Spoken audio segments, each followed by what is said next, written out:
we should start right out the gate by saying this is going to be a filthy, dirty, dirty boy episode. That's why I'm here.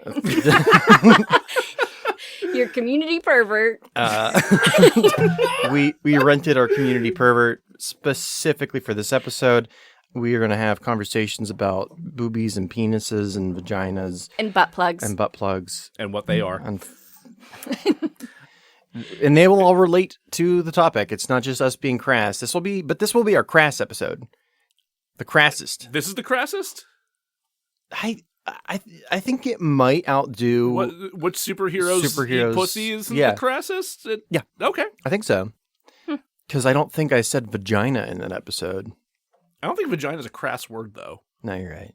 Pussy is definitely That's more crass. Yeah. The crasser of the... I prefer puss. No, see, the stank you just put on it is the most crass thing you could have done. So now you have surpassed that other episode. Just you outcrassed yourself. Breaking new records here at DeRazzled. Crassed all over the place. If you're not comfortable with that, join us next week where we will cover something that is not crass but equally disgusting. I can't guarantee you that what we're covering is not crass, but it will not be. It will not be of such a seriously sexual nature. Yes. Consider this your content warning. Great. There will also be some frank discussion of consent. So yes, absolutely. There's other things, but especially that. So for our opening, I was going to. I ran out of time, but I was going to offer you an ultimatum of we either talk about the movie we're going to talk about today, or you and I could. I was going to get a paperclip and unfold it, and then if we kind of like put it up each other's urethras and then kind of like touch in the middle, then we can skip it. No, we're not. No, we are not. We're not doing Lady and the Tramp style sounding. No, but it would hurt less than what we were about to do. Would it? I'm not sure. So since I forgot the paperclip, oh thank God. So you hit his paper clips is what all of them. Okay, good. There is a lot of sexiness in the movie we're going to cover, and we had a discussion over like how do actors who are not actually having sex put each other's genitals near each other, and I have a personal story about that. Please share. Because I had said the word cocksock, and you looked at me like what, and I was like, you know, cocksock. Yeah, cocksock. I'm aware of cocksocks. It's I guess professionally it's called a modesty sock. Yes, it is technically a modesty sock, but come on. But like the rhyme is right there. So when I was a freshman in college, it was the very first show that I did at IUP. Definitely didn't have any effect on my trajectory. I was in this show called Nude Descending a Staircase, which is based loosely on the painting by the Cubist painter Marcel Duchamp, Nude Descending a Staircase.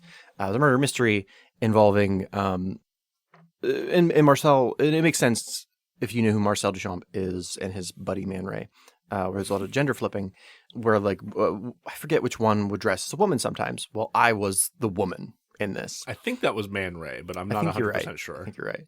Well, I was the woman, and the director, who shall go unnamed because it's not a flattering story for him. Fair. Because he was a cunt. Was like, okay, well, we got to make you a cocksock because you are the nude descending the staircase. You shall be nude, but you can't have a wiener. And I was like, well, so he made a cocksock for me, and he's like, all right, it's time to try on your cocksock. And I was like, fantastic. I'm a freshman. I'm terrified. So like went in the one of the back hallways, and I had this kind of like nylon. It basically looked like a condom made out of nylon. Sure. But and I was like, okay, well maybe that's what it do. It just it'll stretch. No stretch. It was like a little hat for my penis. Okay.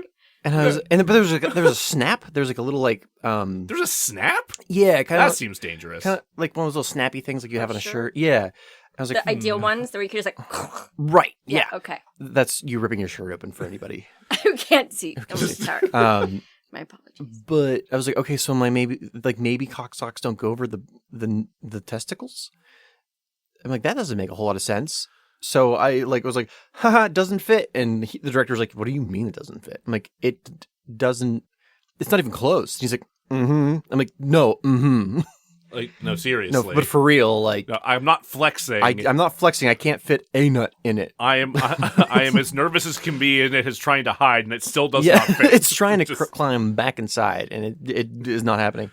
So this is actually the origin story for Rob and I's friendship, because I was like, Rob, what am I to do? And he's like, I'll say you a cocksock. Rob is a champion, And he, friend like, of the podcast. Went to like Joann's, bought some like meat flavored Meat flavored, meat colored fabric. flesh toned, Yeah, that's what it said. meat colors. Yeah. Versus, I just pictured like a sirloin or like a raw piece of beef Yes, colored yeah. fabric, and I was like, It was like little steak patterns. Marbled. Um, This one's kind of fatty. and he's like, all right, so I'm going to make you 3. Okay, so you have a stockpile. We have baby bear, mama bear, papa bear. Not 3. This isn't like, what if I burst through one? I have 2 backups. And he like gave me baby bear, and I'm like, that's me shaking my head. No. No. It's like, mama bear? I'm like, No. no. He's like, all right.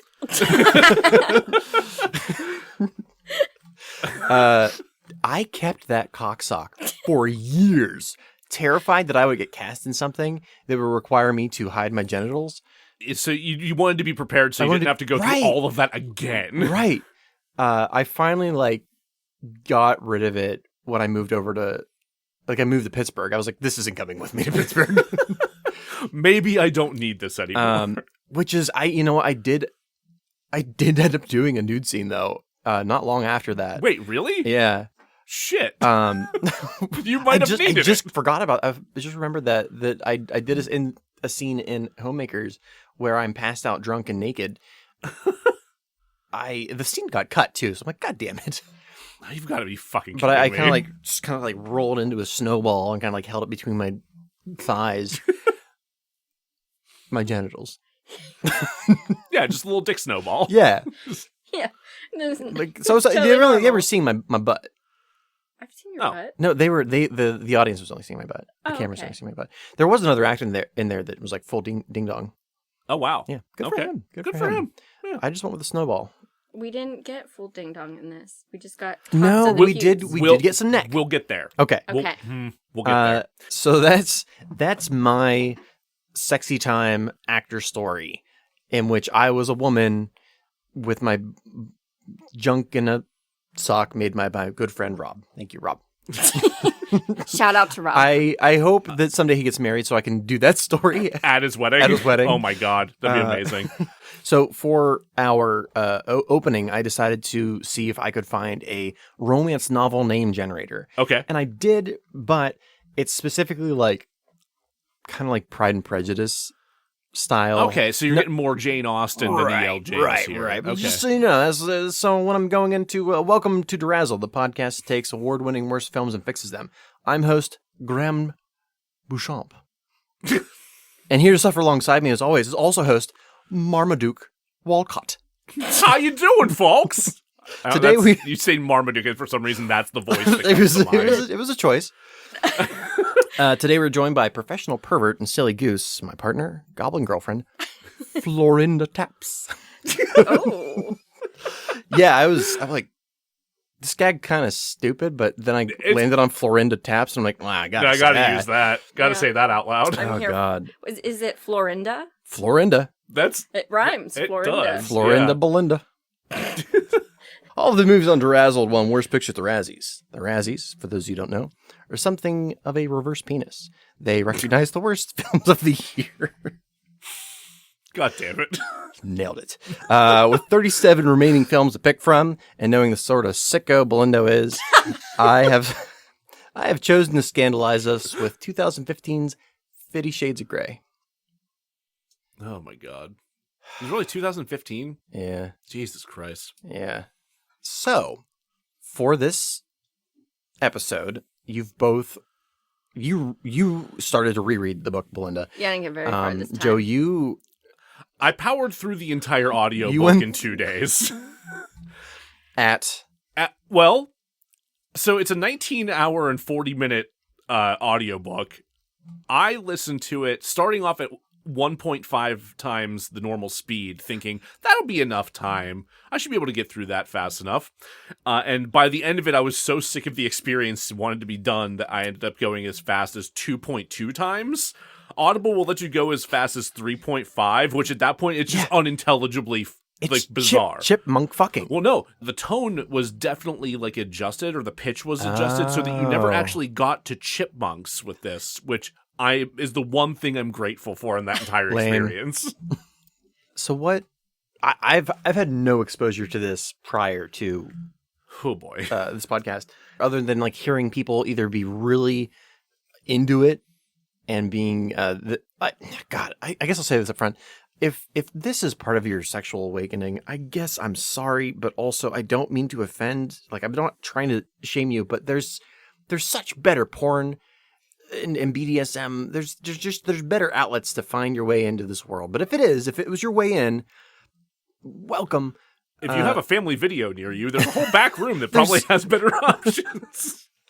Sometimes you'll find weird parodies. I remember walking into some friends watching the Munsters porn parody. Oh, no. Still better than 50 Shades of Grey. I would believe that, actually. It's weird how often, maybe it's a theater people thing, but it's weird how often I would walk into somebody's house, like go to hang out, and they'd just be watching porn parodies. Anyway. Yeah. College. So, what was your exposure to before this episode? So, the one thing that I think is important to preface is that smutty romances are my guilty pleasure. I think that's true for a lot of people. But what's funny is my mom didn't limit me on what I consumed, with like books, movies, etc., except when it came to the romance novels, and not because of the smut, but because of the toxic things we learn. And she didn't want that to be my exposure. Unfortunately, as soon as I got old enough to start controlling my own reading, I binge read the shit out of everything I could get my hands on that was a romance novel. So, first, I think what's important to say is that in the grand scheme of the shit that I have read, 50 Shades of Grey ain't that bad. As far as... like, I've legit read, like, romances where a key point in the story is, like, she got kidnapped by a bunch of bikers, and then she fell in love. Like, there are some toxic, unhealthy things. Like straight up Stockholm Syndrome kind of shit going Absolutely. on. Yeah. But at the same time, there's that disconnect of making sure that you know it is fantasy. Because fantasy is okay, because sometimes we fantasize about things that we know aren't healthy. I think by making this movie mainstream, it tells the general public that the behaviors of Christian Grey, Marmaduke Wolcott, Don't you wrap me up in this.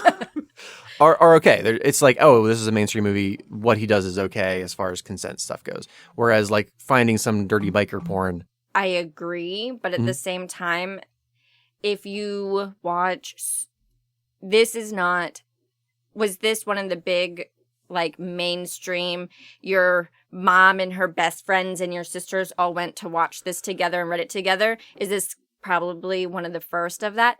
Yes, but at the same time, I'm from the generation where I read Twilight. There are so many really, really bad examples of unhealthy relationships. The difference is this brought in a known taboo, which is kink. Yep. For me, when you look at the media that exists and our exposure to what people think romance is, the biggest difference between this is that it brought in the kink element, which is automatically taboo. I guess...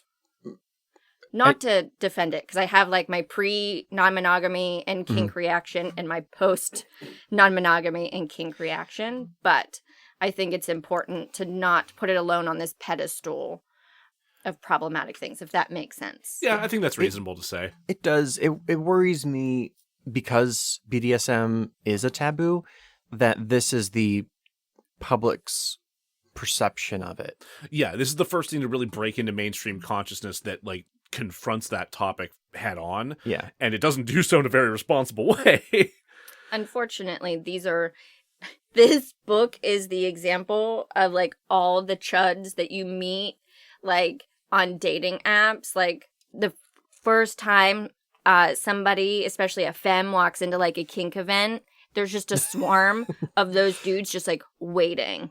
Like it wasn't so long ago that somebody sent me a message like, I like my woman submissive. And I was like, okay, so like what does submission look like to you? Mm-hmm. Never answered my question, would like talk around and be like, hey darling, how are you? And I was like, so what does submission look like to you? What does submission look like to you? Eventually Yeah. hand matched me because obviously I was not going Right. to fall into that, but He wasn't expecting a quiz, and nor was he prepared for one. no. Pop Good quiz. Joe, what did you know of 50 Shades before? this So episode? in my late teens, early 20s, I picked up a number of different books that my sister had actually read before me. Specifically the Harry Potter series and the first of the Twilight books. And I distinctly remember picking up the first Twilight book because my sister had recommended it. And at the time I was working at Kennywood, which, if you're not from Pittsburgh, is an amusement park. And some of my coworkers, specifically male coworkers, were like, "Yeah, no, it's actually better than you think it's going to be. Like, give it a shot." So I said, "Okay, fine. I need some summer reading. I don't feel like getting anything heavy. I'll give Twilight a shot." And I got through the first half of the book and was like, "You know what? They're right. It's not as bad as it seems." And then I finished the book and I went, "Fuck off! I hate this." So I had Twilight in my consciousness at the time, and then within a year after having finished it, 50 Shades of Grey came out. So it was on, like, that subject matter was already on my radar because 50 Shades of Grey started as Twilight fan fiction. Sure, yeah. And also at that time, I was making friends with a bunch of people who happened to be in kink scenes and were, more sexually experienced than I was at the time. And were aware of it, were eager to read it, and then after having read it, were not thrilled. So, Which I can't wait to get to that discussion. Hey, let's talk about where they can find us so they can yell at us for having this episode. yeah, good point. Yeah, if you want to chide us for having done this thing, you can find us on Twitter, on Instagram, on Facebook. You can email us at DeRazzledPodcast@gmail.com. Also, you can find us on anywhere you can find podcasts. So please find us there, rate and review the show so we pop up in search results more easily so people can discover us, and then also chide us for having done this thing that we're doing. Wonderful. I don't want to do this, but I have to. Let me get through the summary of this fucking movie. Oh, Christ. Okay, here we go. As quickly as I possibly can. Just for some context, 50 Shades of Grey was birthed into this world by a horny Twilight fanfiction written by first-time author and almost definitely a horse girl, Snow Queen's Ice Dragon. Oh, was that like her? That was her first pen name. Okay. Or is it E.L. James, which we discovered was Electric Labia James. Thank you, interns, for finding that first. And yes, interns. or the penguin behind you. Or it's butt that nobody can see up on the shelf. yeah, butt would be appropriate for this episode. Yeah, honestly. But also, it's Erica Mitchell's. But also. Anyway, somehow out of the endless stream of free and near free smut that exists online, this is the one that Universal Pictures turned into a trilogy. You look at me in the eye and you tell me there's a God. You look me in the eye, Kirk Cameron. You tell me after having experienced this. Oh God, can you imagine sitting through this movie with him? Oh God, Anastasia, Anna Steele's shitty roommate friend has the flu, so she sends Anastasia in her place as sacrifice. The 20-year-old lit major, who is not a journalism major, no. interviews rich 27-year-old entrepreneur dickhead Christian Steele. They both have names that I hate to say. His name is not Christian Steele, it is Christian Grey. Yeah. She got you there. Well, here's what it is. I went to school with a Chris Steele. Oh, really? So this is going to be rough. It's going to be rough for you today. Who is not a dickhead. Okay, good. He I'm glad he was very sweet. I'm glad that Chris Steele is not a dickhead, so we apologize to Chris Steele. Sorry, Christian Grey. Thank you. He is a dickhead who belittles her. She's into it. Later, normal guy Christian stalks his prey to her place of work, where he purchases various bondage accoutrements. Not that she realizes that. That she realizes that, because she's an idiot. And thinks he's going to murder. She does make a serial killer joke, yeah. Right, well, it's either he's in the kink or he's going to kill a person. Those are the two options based upon what he bought. Anna says her shitty roommate would like some pics for her article. Business entrepreneur Christian apparently has a lot of free time to hang out with undergrads and says yes. It's his favorite pastime. I love hanging out with undergrads. They're not obnoxious at all. I'm speaking about myself, undergrads. I'm sorry for our two undergrad listeners. Gay Hispanic BFF Jose takes pics. Wait, what'd you say? Gay Hispanic. He's not gay. He's not gay. At the moment that I met him, I was certain he was gay.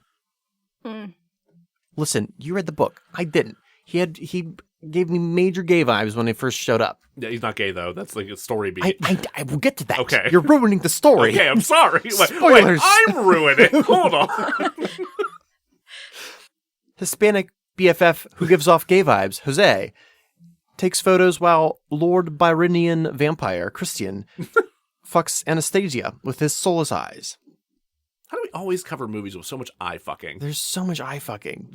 But I like not a good eye fucking. fucking.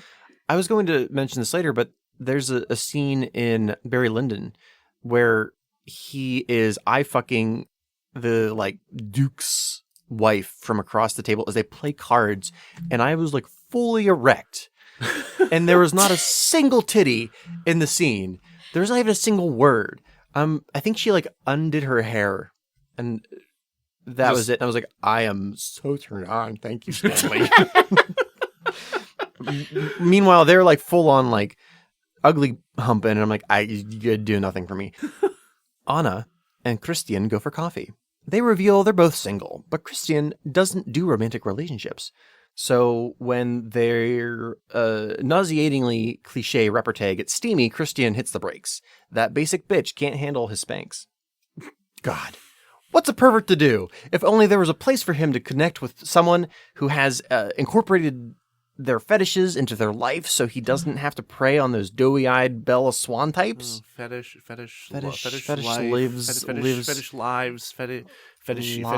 place life. Fetishing. Feta. I do like a good feta. gyro. Oh my God. Man, I could go for a gyro. A Greek gyro with lamb. Big slabs. Oh my lamb. God. Maybe there's a social media place where I can find gyros. Where's my FetLife? FetLife? No, what I'm looking for. That's not what no. Ah, yes. Subway place. Here we go. Subway. That's good. Oh, shit. Why am I like this? The Subway. Fuck. How did I never see that? I didn't see that coming at all. Oh, fuck. Wait, really? Yeah, that was a complete accident. Subway. Can you That's the joke I thought imagine you were making. No. walking into That was a happy accident. which is what you're going to have at a Subway. Yeah. Ooh, boy. Anyway. Oh, God. So alas, the internet doesn't exist in this world. So he tells her to keep away. He immediately sends her an expensive gift. Classy smut. But the first editions. Classy smut. Oh, is that what those books are? Yeah. Yeah. Test of the Dubervilles or whatever. I've never read them. I have no... That was something else that kind of pissed me off about this whole thing. I forget if this question was brought up in the book, but it was brought up in the movie as well, who is it that got you into literature? Yes, was it? It's in the fucking movie, and I screamed it at. And that author, was it Tom Hardy, I think was the name? Which, A, hilarious. Yeah. B, how is that the pull that you make there? Yeah. It was what, Jane Austen and Tom Hardy? Jane Austen, somebody else that I can't remember, and Tom Hardy. I just wanted him to look him in the eye and be like, H.P. Lovecraft. Hunter S. Thompson, Douglas Adams. Yeah, right. Those are the I think he named 3, but that was the other one might have been Shakespeare. Yeah. Now that I think about it, I think it was Shakespeare. Like, nope. Those are the three people that get you into. Yeah, Lit. Tom Hardy, that one person that that everyone that you've just met on a whim has read. Joe, you're a lit major. Which of those three got you into? Huh? Tom Hardy, right? More butter. I definitely just More butter. No, not that Tom Hardy. yeah, I definitely Googled Tom Hardy and had to add the qualifier writer. I would yes. absolutely read actor Tom Hardy's smut. Especially if it's Tom Hardy writing as Bronson. I mean, Tom Hardy. I mean, also, yes. Written, directed, rewritten, and acted by Tom Hardy. I'm here for that. Rightfully confused by this mixed message, Anna goes out with her shitty roommate and Jose, who's not gay, but I think he is. Anna drunk dials Christian, the guy she sort of went on a single date with. He becomes overprotective and possessive of this girl who has only been able to drink legally for less than a year. Yep. It's cool though, because if he wasn't stalking Anna, then Jose, the only person of color in this film, would have gotten super molesty. Yep. Thankfully, everything from here on out is super consensual and not at all creepy. And by that I mean Christian takes an unconscious Anna back to his hotel room, strips her, changes her clothes, and sleeps beside her unconscious body. This feels less Edward Cullen and more Jeffrey Dahmer. But what also, was he to do? Also important to note, there is a couch in that room that he pointedly sits on when she wakes up. He definitely could have slept on it. He could have slept on the couch. Also, one thing I think is important to note is that there's a big difference I have found over the years where people think something is cute when the guy is cute and something is creepy when the guy is not cute. Yeah. Certain behaviors that are like, oh, that's and that's just kind of broadly like things are romantic unless you're not interested, which is totally valid. But the line between romantic and creepy sometimes is which so yeah, like a little gray. If you have cover that shit with horse whinnies. Like, I don't need to hear that again. So yeah, no, I think that is a fair point though, because like if you look at somebody like Jamie Dornan, and if he tries to pull something like that, some people have a particularly skewed reaction. But then if you look at me, who Jack has occasionally described as a skinny Ed Kemper, maybe doesn't get responded to quite as well. Have I said that out loud? Oh, specifically on the set of American Curse, whatever, I kept calling you Henry Zabrowski because of your mustache. No, that's fair. Oh yeah, I did have a really gnarly creep ass mustache, which is like, if we needed any more proof that you are an absolute pervert, that is it right there. The gnarly ass, touchy feely mustache that I had for that movie. Which like made everybody else nauseous. Like, they were pretty happy when the mask thing came around because they couldn't fucking see it. It was so good. If I were not a femme, I would probably be a creepy dude. So that's what that whole statement is like, oh, if you weren't a cute femme, then your behavior would be deeply uncomfortable. Probably. Anyway. Listen up. I'm going to finish this plot. Neither of you interrupt me. I'll try. God damn it, we're not even to the fucking yet. I know. But what's a Jeffrey Dahmer to do? She had puke on her. She couldn't just sleep in her underwear. What is she, a peasant? Or a college student? Oh, yeah. Christian gives her shit about drinking, then tells her that he'd like to fuck her, but definitely not make love, because making love's for pussies. He wants this, but he won't touch her until she signs this lengthy I'm just kidding. They make out in the elevator. They go on another date in a helicopter. She signs an NDA. She gets spanking. They discuss a second contract before Christian absconds with her virginity. This can't be signing contracts if you're a virgin. That's just law. You're basically a child. Like, you need parent supervision. It's in the Constitution. Right. Also, I know it was supposed to be no more talking, but one thing nobody ever talks about is they just got on an air, like in a helicopter. Yeah, but like in the movie, he doesn't say where they're going. She just gets in a helicopter with this jag. She should have been murdered so many times. Not to at mention, least in the book, he says we're going to go to Seattle by helicopter, like, and then it happens. what if she gets motion sick? He don't know. I mean, he's already dealt with her puke once. Yeah. He'll just strip her naked, knock her out, and sleep beside her body. Yeah, it's the protocol. Says somebody, I have puked on myself after flying, so. He absconds with her virginity. Via helicopter. Oh, no. This feels like a male fantasy, but the writer, screenplay writer, and director are all women. Wow. Yeah. Okay. Speaking of Tom Hardy, this actually does connect. The actor. The screenplay writer is buds with Tom Hardy. Interesting. Yeah. I forget what she's written recently, but it involves Tom Hardy, because I like looked at her writing credits and I was like, why the fuck are you writing stuff that's not complete garbage? Because she's like written some stuff that I'm like, it's all right. But it's all stuff with Tom Hardy. I mean, cool. Yeah. Anyway, Christian reveals that he has... Fuck me.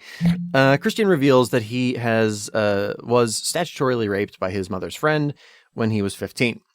Yep. He was a sub.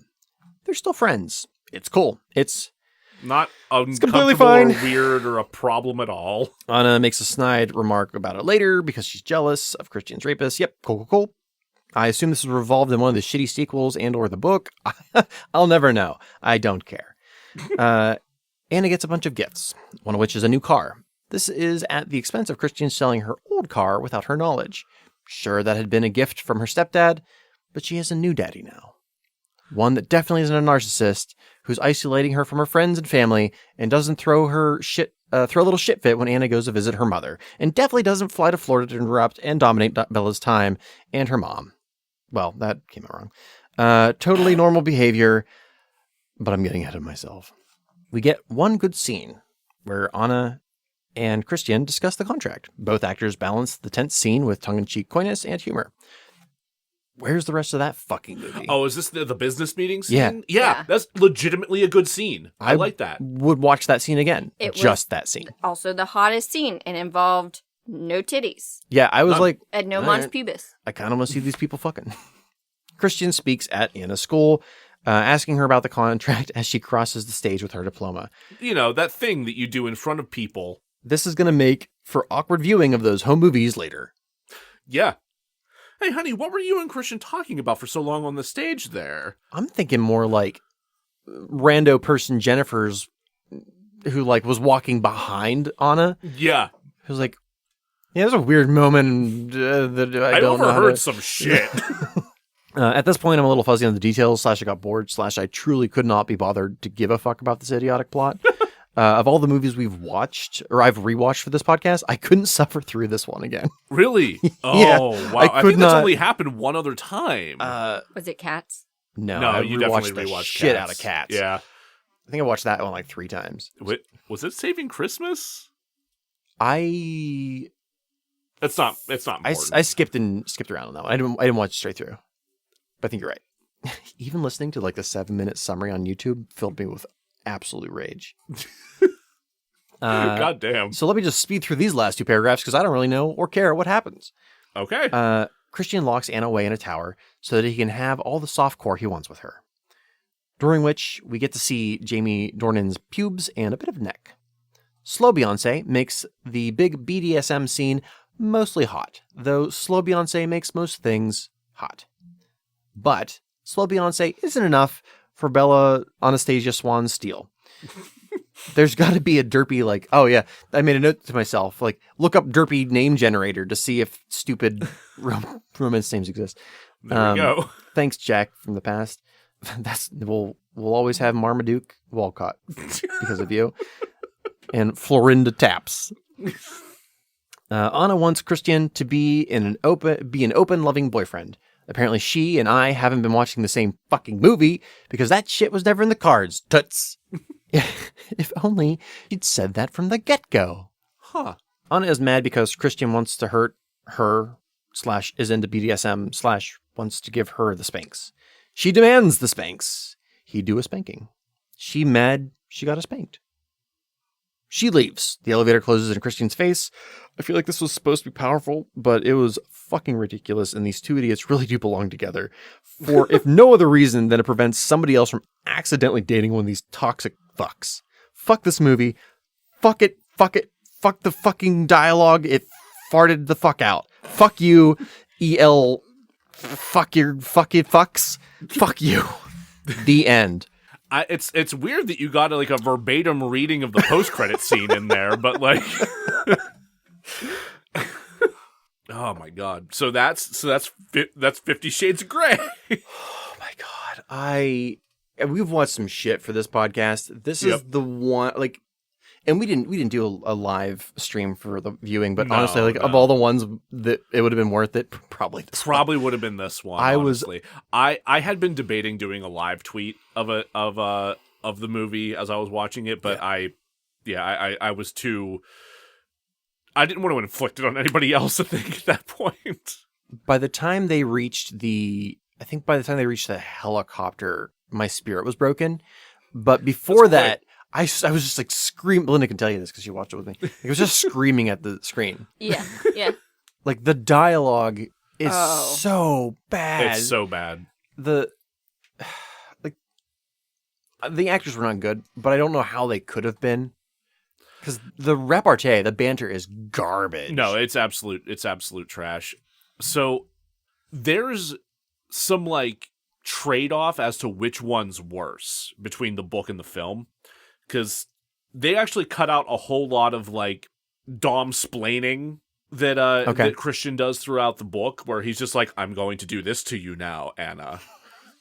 Just because there's a ton of it. Like every single fucking time that they're going to engage in a sex act or a tease or a flogging or whatever, he starts off with like this clear instruction of like, I am going to do this now, and like, okay, I'm sure there's a reason for that. The delivery is I don't know if it's the text or if it was the audio reader at that point.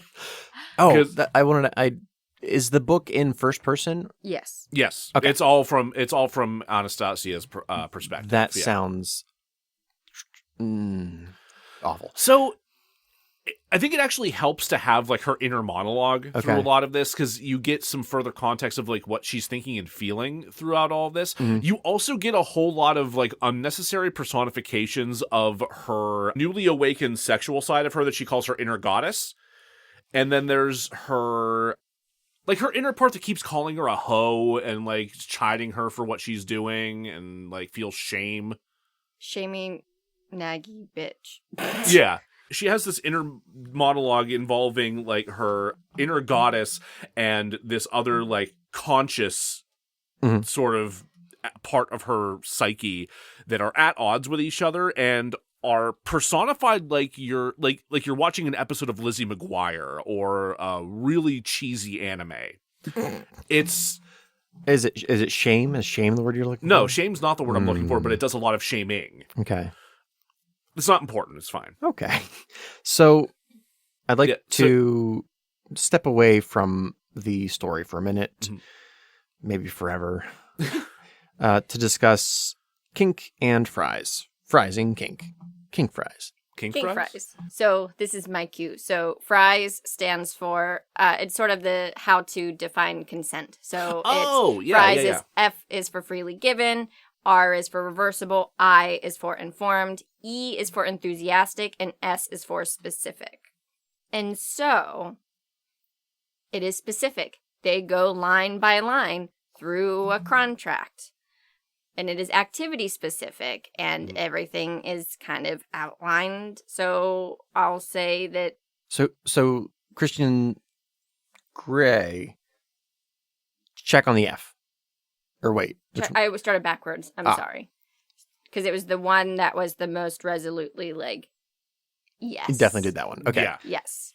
So S stands for specific. And he did that. He did that. Okay. Yeah. That I will give him that. The contract does lay out firm specifics in both the book and the movie. Okay. How about F for freely given?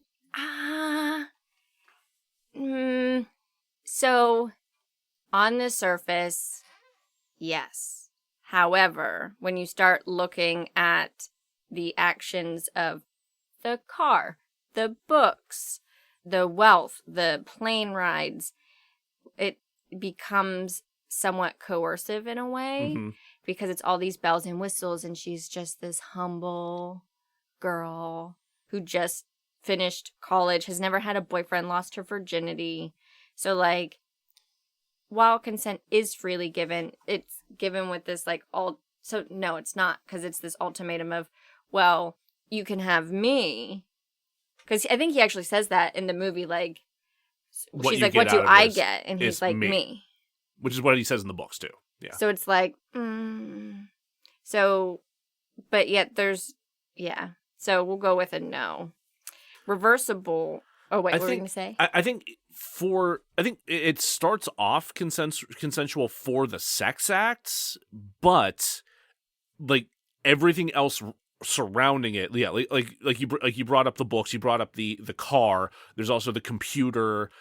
In the books, there's a BlackBerry later on that she is given. There's all these other aspects of what he does that were not consented to. His intruding on her visit with her mom. That pissed me off so bad. Upgrading her flight to first class, like so on, like all this stuff that's like seems like a nice gesture, but it's like she didn't fucking ask you to do that. Right. Just showing up to her work when she never mentioned where she worked. Whenever you're not involved at that point. Shows up to the restaurant or the bar.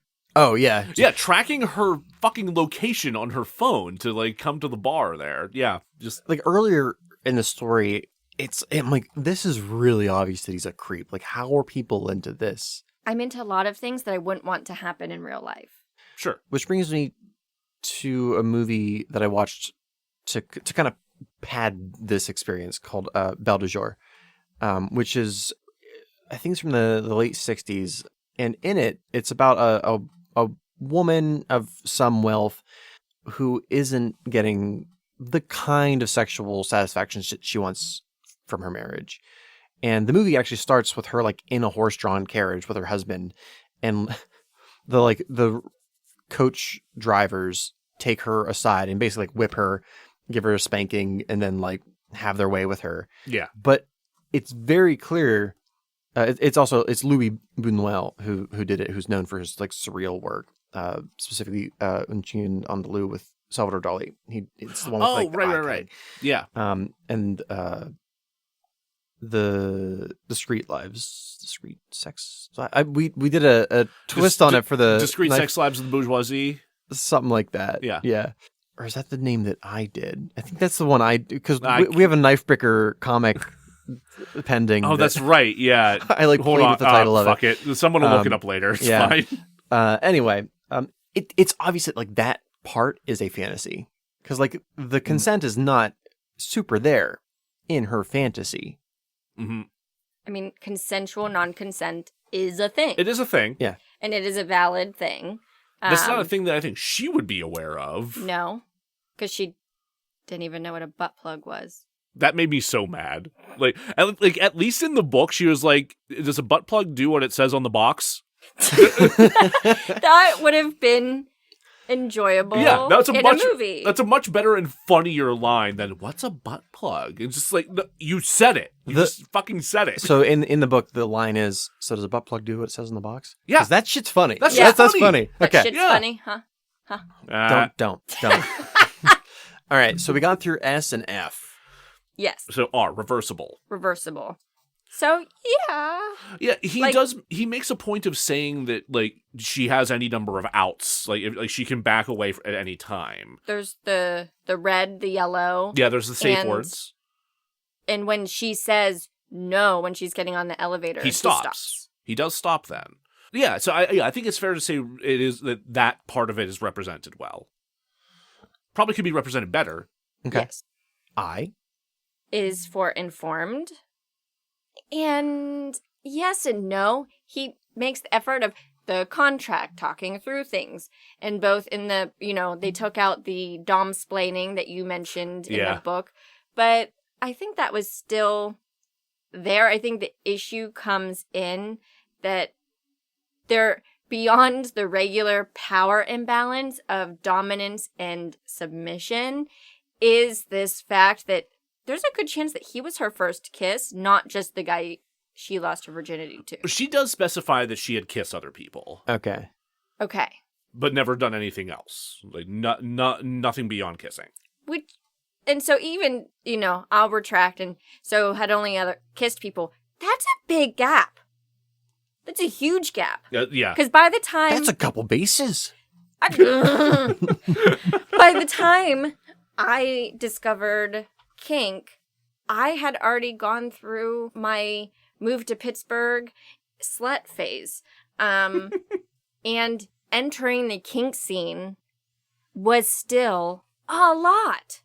Let alone somebody who's like, hey, I just lost my virginity and I want you to want me. So here are these whips. Not to mention, how many people did he use those whips on? You did bring At up least that 15. like 15. He specified 15. So 15 people have used those whips.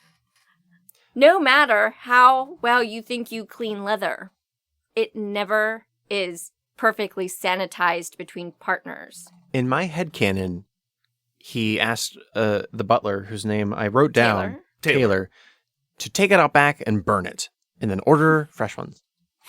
I like Taylor in this film. I like Taylor too, honestly, and he was well cast. He was well cast. I do like him. I support this. And then the last one is E. For enthusiastic, and we're gonna go with like a no. Yeah, I'm gonna go with a no. You think no? So in the film, especially that last scene. Because for me the issue is, if it's not a hell yes, it should be a hell no. And it's one thing to be nervous about something new. That is totally normal. Mm-hmm. Which, when he first introduces her to, it's a riding crop, right? Yes. He slowly introduces her to it physically, and then gives her like the tap on the hand. Yep. Yeah. I'm like, that, if I were in her position, would make me feel comfortable, because okay, well now that kind of like gets me past the initial shock of dealing with something I've never done before. That's actually another thing they handled better in the movie than they did in the book. Because Really? in the book, he just kind of starts by whapping her on the hand, and it's like, that was quick. That was quick. And then, they move on from there, and suddenly it's in other places, and then in her mouth, and so on and so forth. Yeah. Soon to be burned by Taylor. So were the ethics of Fry's tilted in Christian's favor? And without the expository of Anastasia, it fails to make the BDSM creepy. I would say without the the inner monologue of Anastasia, it makes the situation as presented in the film creepier. Okay, so it's less creepy in the book? I think most of it comes across as less creepy in the book. I mean, not uncreepy, or maybe creepy is maybe not even the word for it, honestly. Word for me is just like red flag. It's kind of, I mean, the word of our generation, problematic, is in its own ways problematic because it is skirting the lines of consent, and it is, fuck this, god damn it, I hate that I'm saying this, but it's pushing into gray areas and so on and so forth. I think I felt my brain do a backflip. Yeah, same. Oh, did you roll your eyes so hard? Yeah, it like pushed my brain back that way too. Did you roll your eyes at me? Oh, bend over. Spanking time. No. oh, goody. Oh, no. No. I think that, again, and I realize that that's probably a part of the 50 Shades of Grey, that a lot of this toes a lot of lines of consensual, not consensual. And I actually have a blog piece about consent that talks about how consent isn't always as black and white as we think. So plug it. Oops. Plug it. I wrote, I will butt plug the magazine I write for called Only Magazine. Spell it. OLNEY. But consent isn't necessarily this and I think that's maybe the issues we're running into and trying to discuss this, is that it's not black and white, especially looking at, I did say that if a consent isn't a hell yes, then it should be a hell no. But she still said, I want to know what it's like when Yeah. he took her to the bedroom to spank her. So in one way, so on the one hand, I could make the case he should have known better. And if it wasn't a hell yes, and she wasn't excited about it, it shouldn't have happened. However, if we're not reading subtext, where she is saying, yes, I want to do this, I want to experience this, he took her at her word. To me, it's like legal versus ethical. Like if I was in his shoes and I was like, legally, the words gave me a yes, but ethically, I'm a human person who understands human emotions, and everything about the scene says this is not good. She is in a bad place emotionally. We should not be partaking of something that could make it worse. And that, I feel like, is where a lot of the big problems with this come into play, is because they're coming from such different places emotionally and sexually that you have a clash. You have a conflict inherent in what's happening there. And I think his refusal to open up and her naivete toward what he's capable of kind of make things worse than they really should be. Yeah. You know, to really help. Oh, sorry. Go ahead. They cross the power dynamic line. I think I started saying this earlier, in more than just the sexual, like the dom and sub relationship. Yeah. She's in college. He runs a multi-million, if not kind of hinted at billion-dollar enterprise where she just is in the process of finishing her undergrad. And as a person who holds degrees in literature, that's not lucrative. Yeah. Just... And so the money, and then you add in his experience, his access to resources. And one thing that hit me while I had started reading the book was the best friend in the book started getting nervous about him.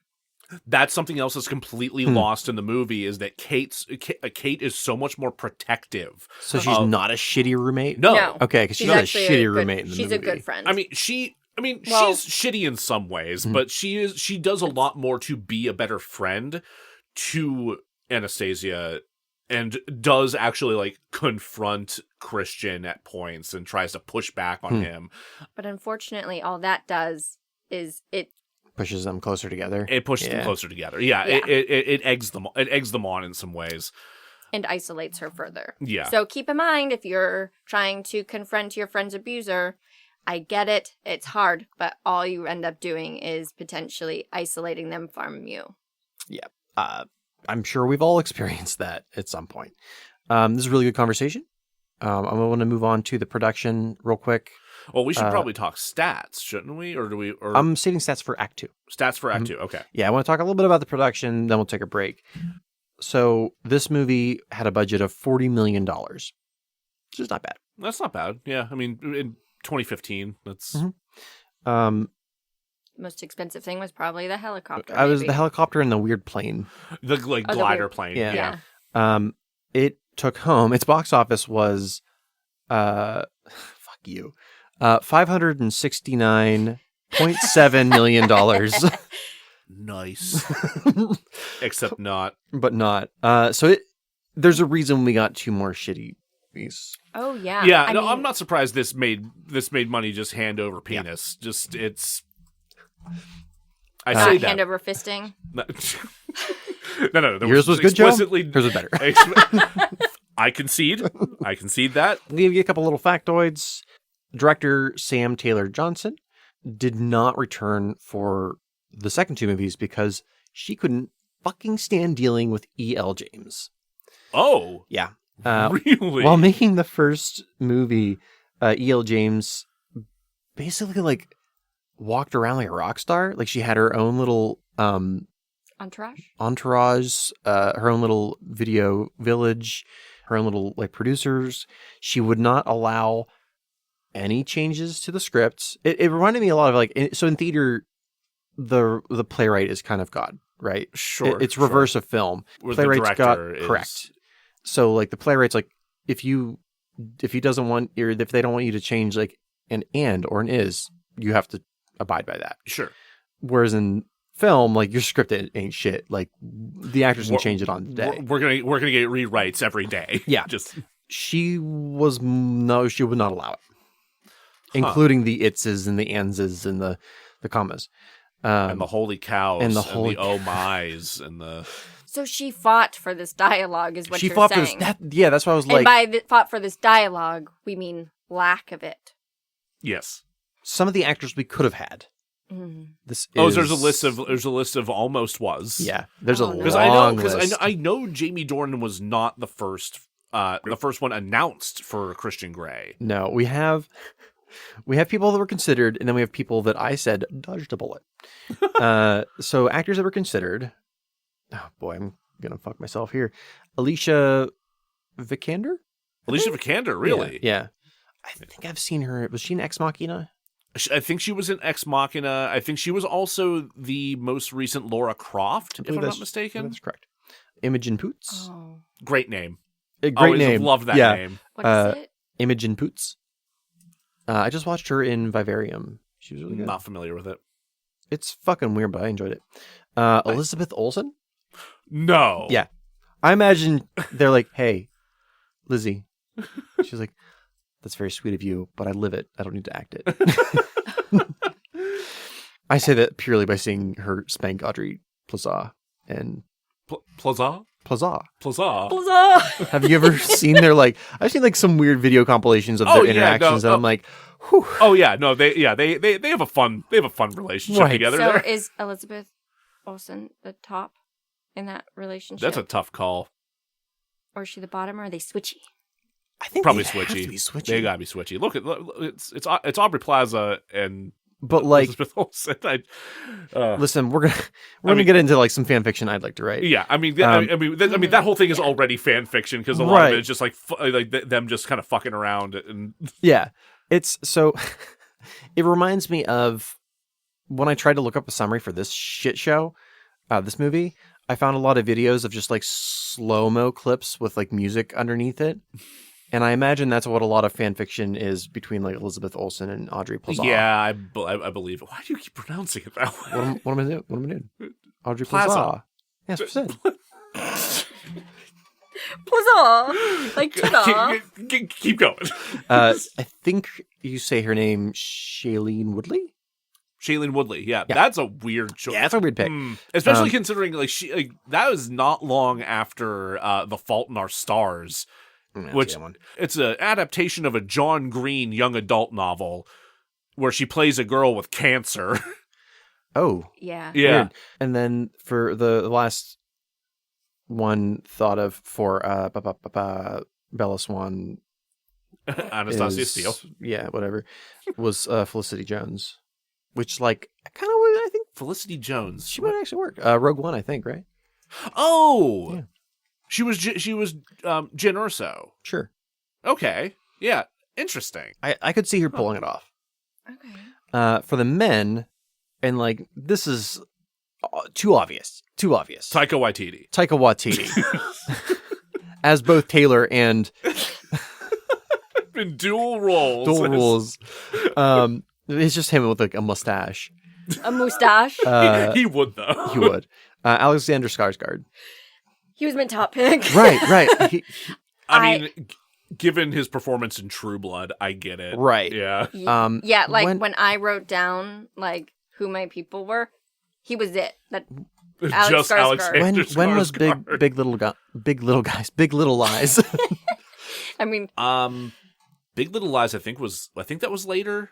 Okay. Yeah, which also had Shailene Woodley. It did, yeah. But that was one of the first times I saw her as playing an adult type role. Yeah. And it came out in 2017. There's a bunch of other. Okay, so because his character in that is uncomfortable. Yes. Yes. I would not want to see him follow that immediately with this garbage. So a couple actors I'm not super familiar with. Theo Jones, Francois Ahmad. I don't know him. Scott Eastwood, which is an interesting pick. What was that? Scott Eastwood. Clint Eastwood's son? Correct. Yeah. I think I've seen him in something. It wasn't bad. Luke Bracey and Billy Magnuson. Magnuson. Sure. Yeah, I'm pretty sure that's the name. So these are What actors was that the last one? Billy Magnuson. Yeah. So these are actors that were like offered the role and were like, nah. Good on you, Alexander Skarsgard. Well, no. Those are actors that were on the short list. These actors that I'm about to say now were offered and they're like, no. Oh, okay. Emilia Clarke was like interested. Emilia Clarke. She was my Yeah. Alex Skarsgård with Emilia Clarke were my two that I. She said no because of the nudity. Oh, yeah, because after Game of Thrones season 1, she was like, "No, we're not doing that again." Yeah, no, I completely get it. Yeah. Ryan Gosling was like, no. Oh my God, yeah. I would like to have been there the moment he read that email or got the call from his agent. Hey guys, check this out. Yeah, because like that's post Drive. I think it's also post the other guys. Like he had moved on from that aspect of his career. No. I actually think this guy would have been good. Garrett Hedlund. Garrett Hedlund. What do I recognize that name from? He was in, I think, On the Road and Tron Legacy. Oh, Yeah. Okay. I know. Now I know who you're talking about. And then the man who was cast and then had giant finger quotes scheduling conflicts was Charlie Hunnam. Yeah, that's right. I remember that. Oh, that would have been. He went pretty far into like signing it, but I guess he had initially given some feedback on the scripts. And E.L. James said no. E.L. James and I feel bad that I can't remember the screenplay writer's name. I think it's Kelly something. But they were both like, we appreciate your feedback, but we have an egomaniac over there. You may recognize her as electric clitoris. So, no, hold on. That's not the right. So we could have got Charlie Hunnam. Mm-hmm. We could have got Charlie Hunnam. Yeah. And I think Charlie Hunnam was the one that recommended Dakota Johnson. To audition, at least. Interesting. A couple of other real quick facts. When shooting sex scenes, the leading stars would giggle. Yeah. That, I'm I mean, not surprised. How could you not? Yeah. And sometimes you giggle during sex anyway. Yeah. Because funny sounds happen. Yeah. That's something that a lot of people don't want to recognize. Is sex is an inherently funny thing. It's just... Sometimes it's funny. Yeah. Most of the time it's awkward, even when it feels good. Yeah. Sometimes air comes out of a place, and then you just Queefs. can't help but laugh. Jamie Dornan expressed willingness to do fully nude scenes. What the fuck? Yeah. He's like, if it makes sense narratively to do so, I will do it. And I guess they were just like, no, we got enough of your neck. That made me so angry. So A little bit of dick. No, yeah, because it was a fucking tease. So you guys watched the theatrical cut. I watched the unrated version. Yeah. And literally the only differences in terms of nudity is that there's just more of Dakota Johnson's boobs. Yeah. That's it. You still get that little bit of like, there's a little bit of neck. little hint of a shaft and then it's gone. That's it. No, show that man's dick. Like, they make such a huge deal in the book about how fucking huge Christian Grey's fucking hog is. It's unrated. It's not in theaters. It's not in theaters. You have to Give go. me the dick. Show the dick. It's not like we've never seen a dick in a film before. Seriously. Did I ever tell you about the time We were just talking about Bronson earlier. We were just talking about Bronson. I got in a fight with a boy I was dating my freshman year of college about how mad I got that you could watch it. Not that I don't like seeing boobs, but I get mad that you only see boobs in movies. You never see dick. And he was like, well, that's because I'm like, no. There's no quantifying this. Yeah. It's not fair. It's not fair. And then he got real mad because around the time, I think The Watchmen came out and there was a bunch of blue dick. Big blue dick. Big blue floppy And dick. I was like, at least there's a... I was like, it was a movie that took a lot of years off of my life because it was so long. Yes. But at least there was dick.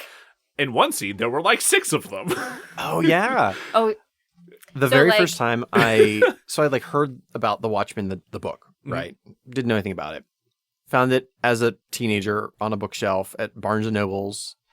Or no, I think it was like Walden Books then, R.I.P. I opened it up, and the very first page I open it to is a 6-on-1 Dr. Manhattan Silk Spectre orgy scene. I was like, hell yeah. This is Not what I expected as a child. Mommy, what's that? It'd be a couple more Go years to your before I room. read that, We're at the mall. Walk home. I'm like, I guess I'll just go read Batman. But no, so you brought up Emilia Clarke. So this Yes. is post Game of Thrones. Correct. That this is being made. Game of Thrones season 1 has a bunch of dicks in it. Oh. Like not nearly as much as there are boobs, How or do you even get the even dicks? vulvas. Though it was But HBO. It was HBO. Right. But there's still a world where where they are like readily aware, like, oh, people responded well to visible dick on screen. Like, Unless you're that shit heel that you dated. well, Yeah. there's no accounting for taste. A couple Truth. quick factoids. Dakota Johnson had a thong glued to her while shooting 50 Shades Freed. That's a stupid name for a movie. That's the last one, I think, isn't it? I think it's 50 Shades of Grey, 50 Shades Darker, 50 Shades Freed. I hate that I Yes. know this. That is Yeah. a stupid fucking name. Yep. I assume it's for all of them, but here's a quote from her. They're like, basically, if it were nipple pasties but underwear, but it's only sticky at the top. It's not sticky the whole way. It would also come off because the adhesive would wear off. So then they would super glue it to my body so it wouldn't fall off. Ow. Ow. Yeah. I think ow is the word. Yeah. Just, I hate it. Another quote from Dakota Johnson, and this leads to something I'll talk about later. Jamie mostly had an advisor that was on set for the first film. This is an advisor for like sex scenes. Okay. Like a sensitivity advisor? correct. Or intimacy advisor? Intimacy advisor, sex choreographer, that kind of Yeah. position. Because the very first thing I looked up was there an advisor for proper BDSM kink, Sure. and was there an advisor for sex choreography? I'm guessing there was one of the two. On the first movie, there were both. Oh, okay. Here's the rest of the quote. Then we just had people who specialize in knowing how things work, like how to use the tools and the toys. She adds, there is a certain method. It's very intricate, and the details are really important. So they had, on the first movie, they had somebody there that talked them through it, choreographed it. On the second one, they just kind of like figured it out themselves, Okay. That which is not But great. that's still just kind of going through the motions of like the actual sex acts or the scenes themselves. That's not coaching on the like the rest of what comes along with BDSM. Correct. It's not a great place to stop, but hey, we're going to take a quick break. When we come back, we'll talk about the many Razzies this movie won and what worked and didn't work. All right, we'll be right back. Welcome back to DeRazzled, the podcast that's clearly designed by masochists. We got some stats for Yinses. Let's please go over some stats. So, BeLinda, what do you think the general rotten score is for this movie? I would say like, well, what you said, Mobius or whatever, was it 27? 17 the Was it last I've 17? seen, Okay. but So I'll go with the 16. I don't know how the critics didn't shit harder on this movie. you gotta be fucking kidding me. It's 25. Okay, that's still pretty bad, but It's bad. But I would have said like 16, 17. I would have said somewhere around there too. I would have guessed no higher than 20. Yeah, same. Audience score. 45. 69. I like how close you got to the microphone. Close, actually. It was 41. Ah, piss. Yeah. And IMDb score out of 10. 6.9. You'd think 3. 3 is what I would give it. I think 3 is reasonable. Yeah, 4.2. God damn it. There's a lot of perverts out there. Yeah, not I the mean- good kind, though. You got to understand that for a lot of people, this was their kinky exposure I to know. BDSM. That's and so upsetting, though. And that's why like I feel bad shitting on this movie specifically for that, but it's still a fucking terrible movie. It is. it's how you give ground to more dommy-doms who want to come in and just abuse Yeah. people Yeah. instead of offering them aftercare. Which That was non-existent. he does in the books. Oh, does he? A little bit. He at least like after spanking her, like it was like, I'm gonna bring you some lotion. Like we're gonna sit here and like or like hey, we just did this. I just tied you up to a thing. I'm gonna rub your shoulders a little bit after now that we're done. Like just bare minimum. Better than nothing, I guess. Yeah. But the movie was nothing. Nothing. Go It's sleep in this bedroom by yourself. Yeah, that's it. You know your way to the room, right? In 2016, at the 36th Golden Raspberry Awards, sorry, I copy and pasted this, Okay. but I forgot to change the name. Howard the Duck was nominated for... You need to stop doing this.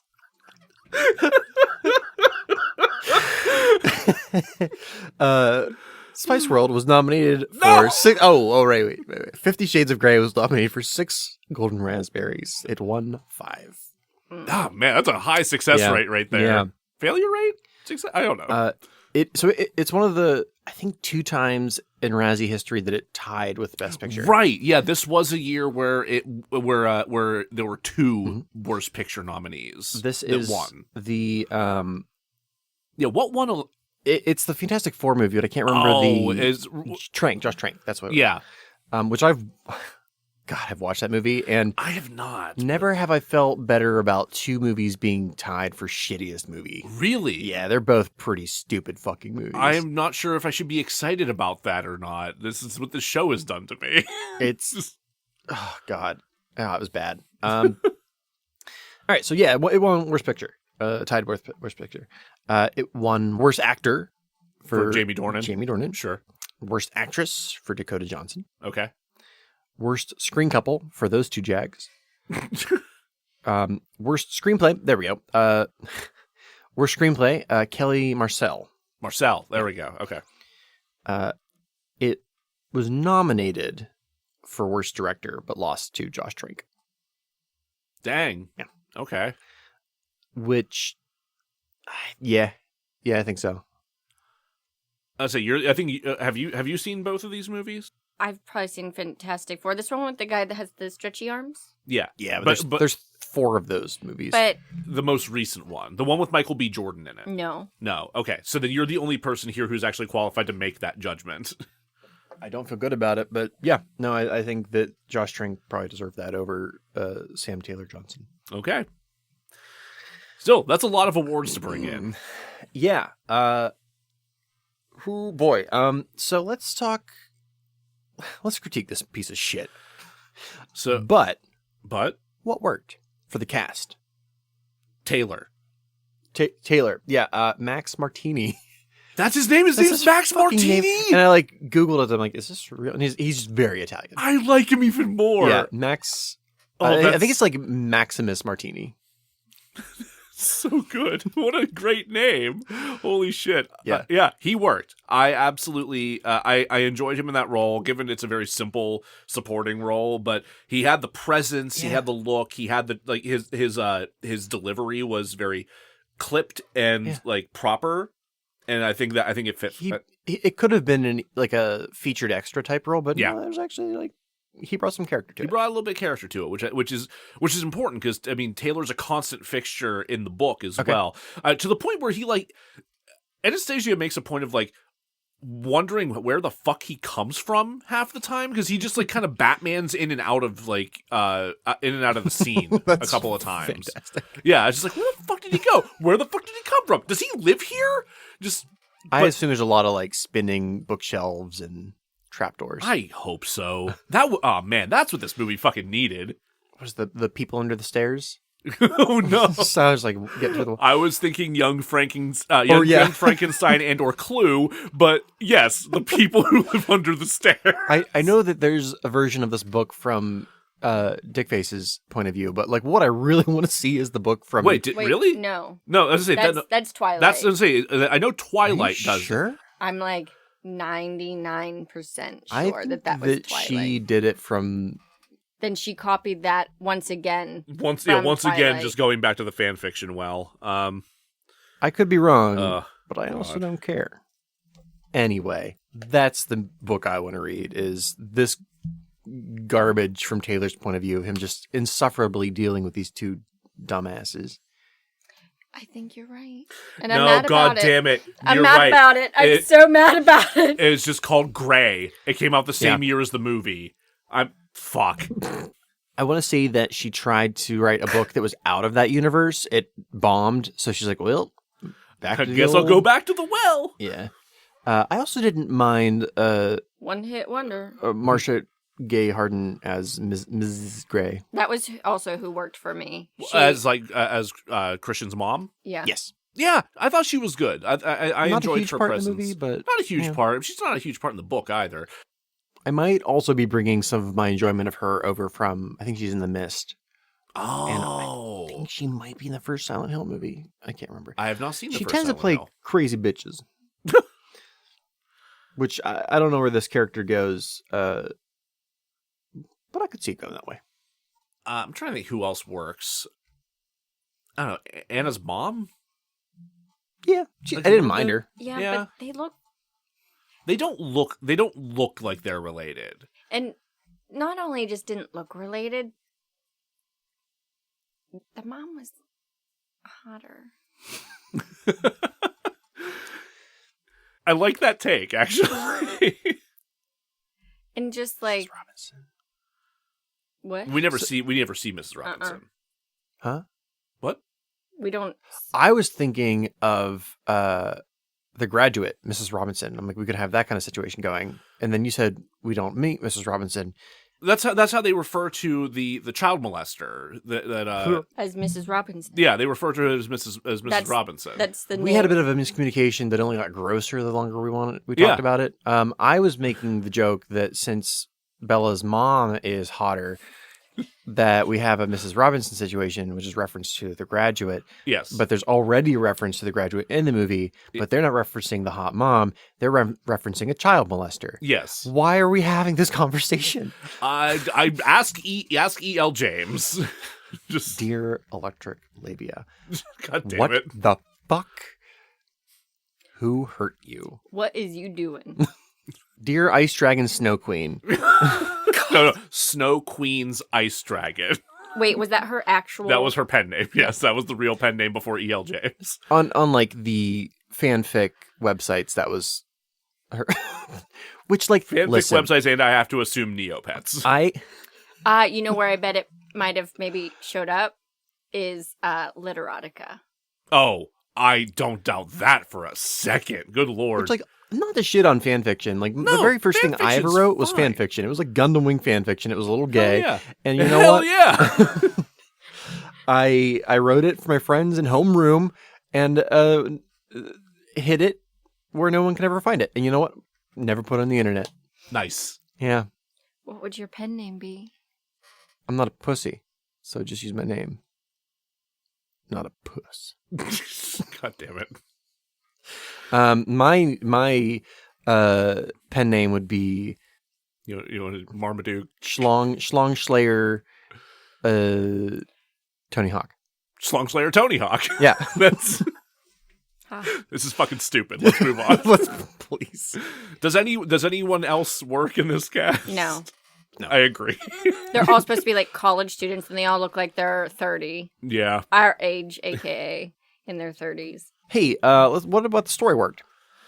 We talked about the negotiation scene. The business meeting scene is hands down the best scene in the entire film. Just structurally, cinematically, color grade wise is fascinating.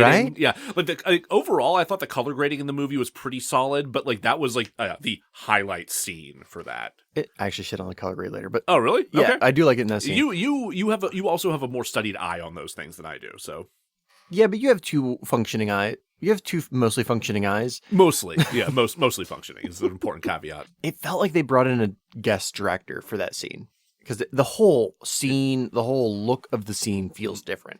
Yeah, They got like a good performance out of the actors, they really didn't anywhere else. or maybe they just like didn't tell E.L. James that they were shooting further that day. They're like, "Oh, that's a wrap for the day. Oh no! See you later." Oh no! This is a second unit day. We're gonna be shooting in Yeah. Georgia. Yeah. You're gonna need to be in Georgia. They just have like the stands and show up. And they're like, maybe if we have her stand real far away, she won't notice. We got her onto the Walking Dead set. We're just gonna hope something happens. That was a weird episode of Walking Dead. Greg Nicotero's a friend. It's fine. Just Such a horny episode of Walking Dead.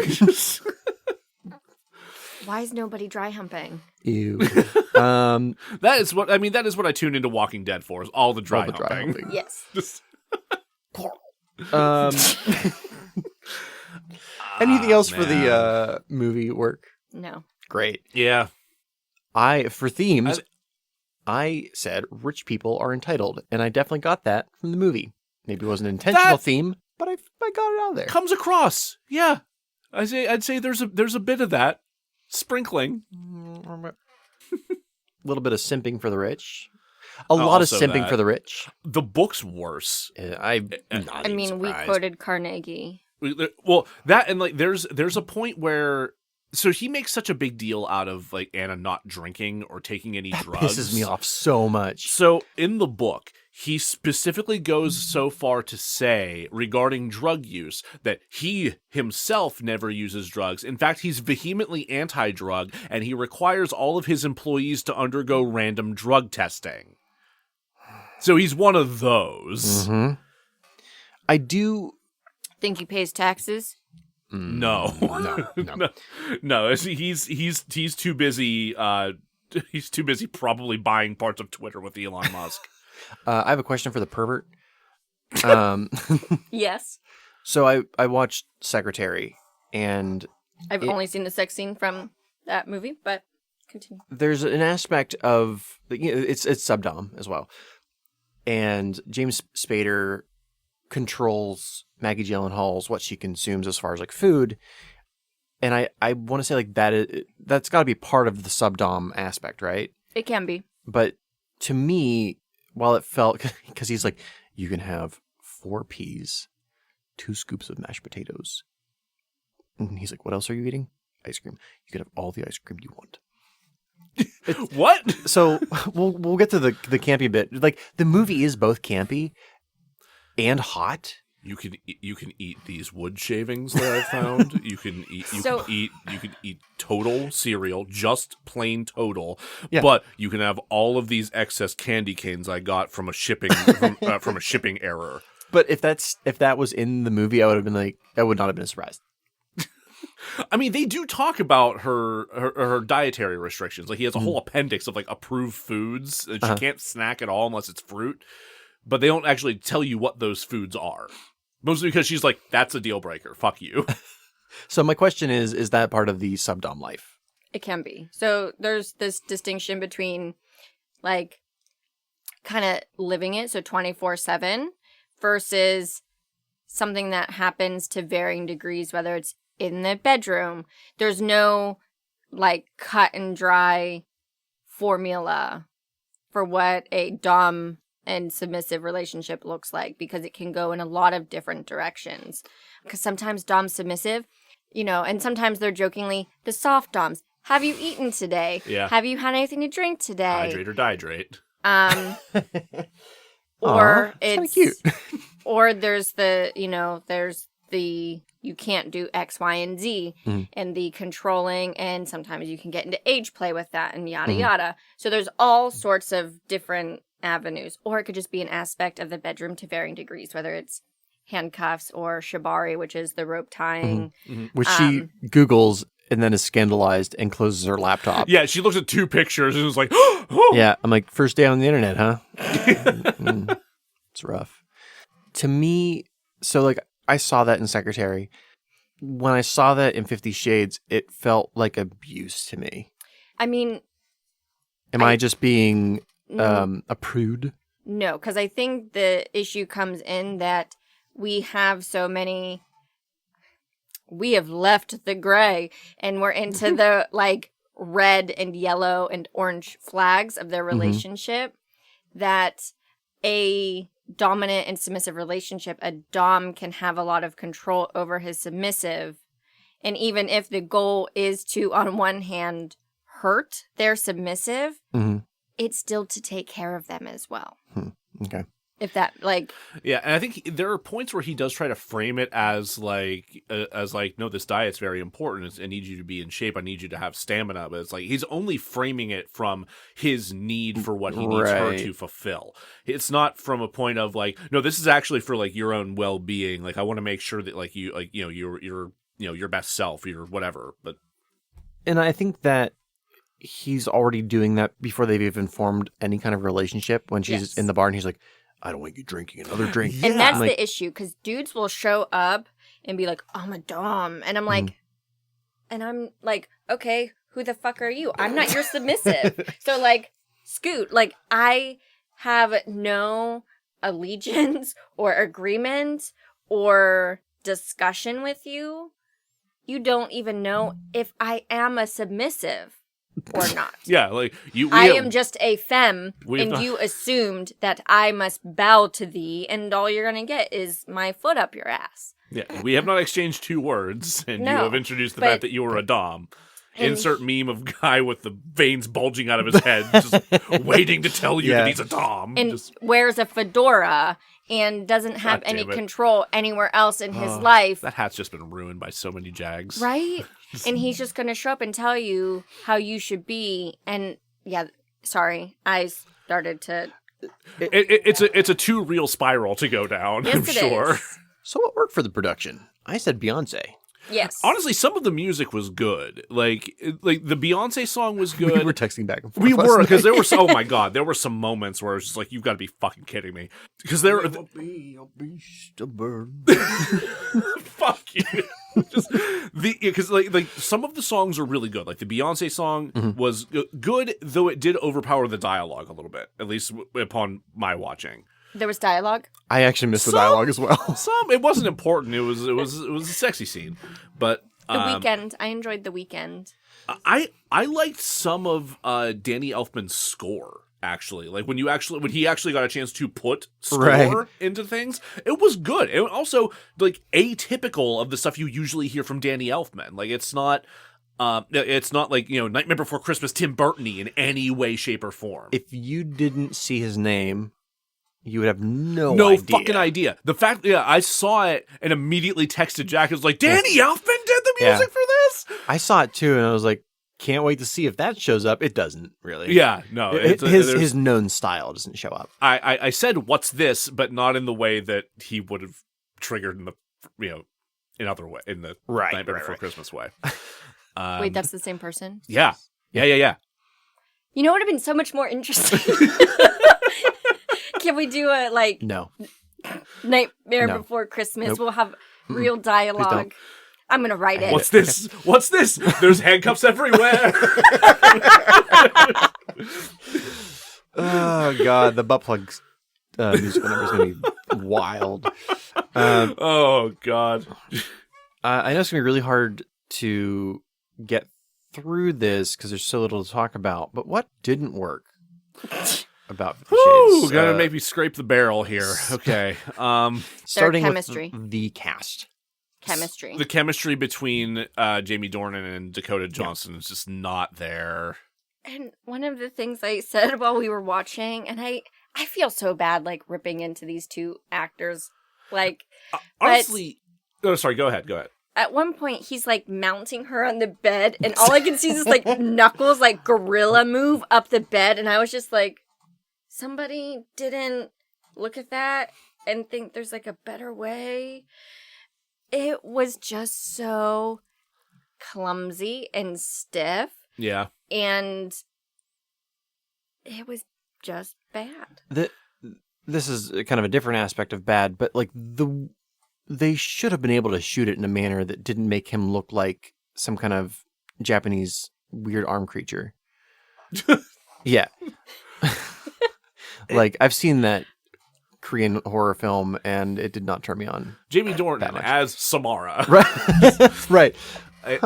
So I think I don't hate it. It was some weird imagery in my head that I wasn't totally against.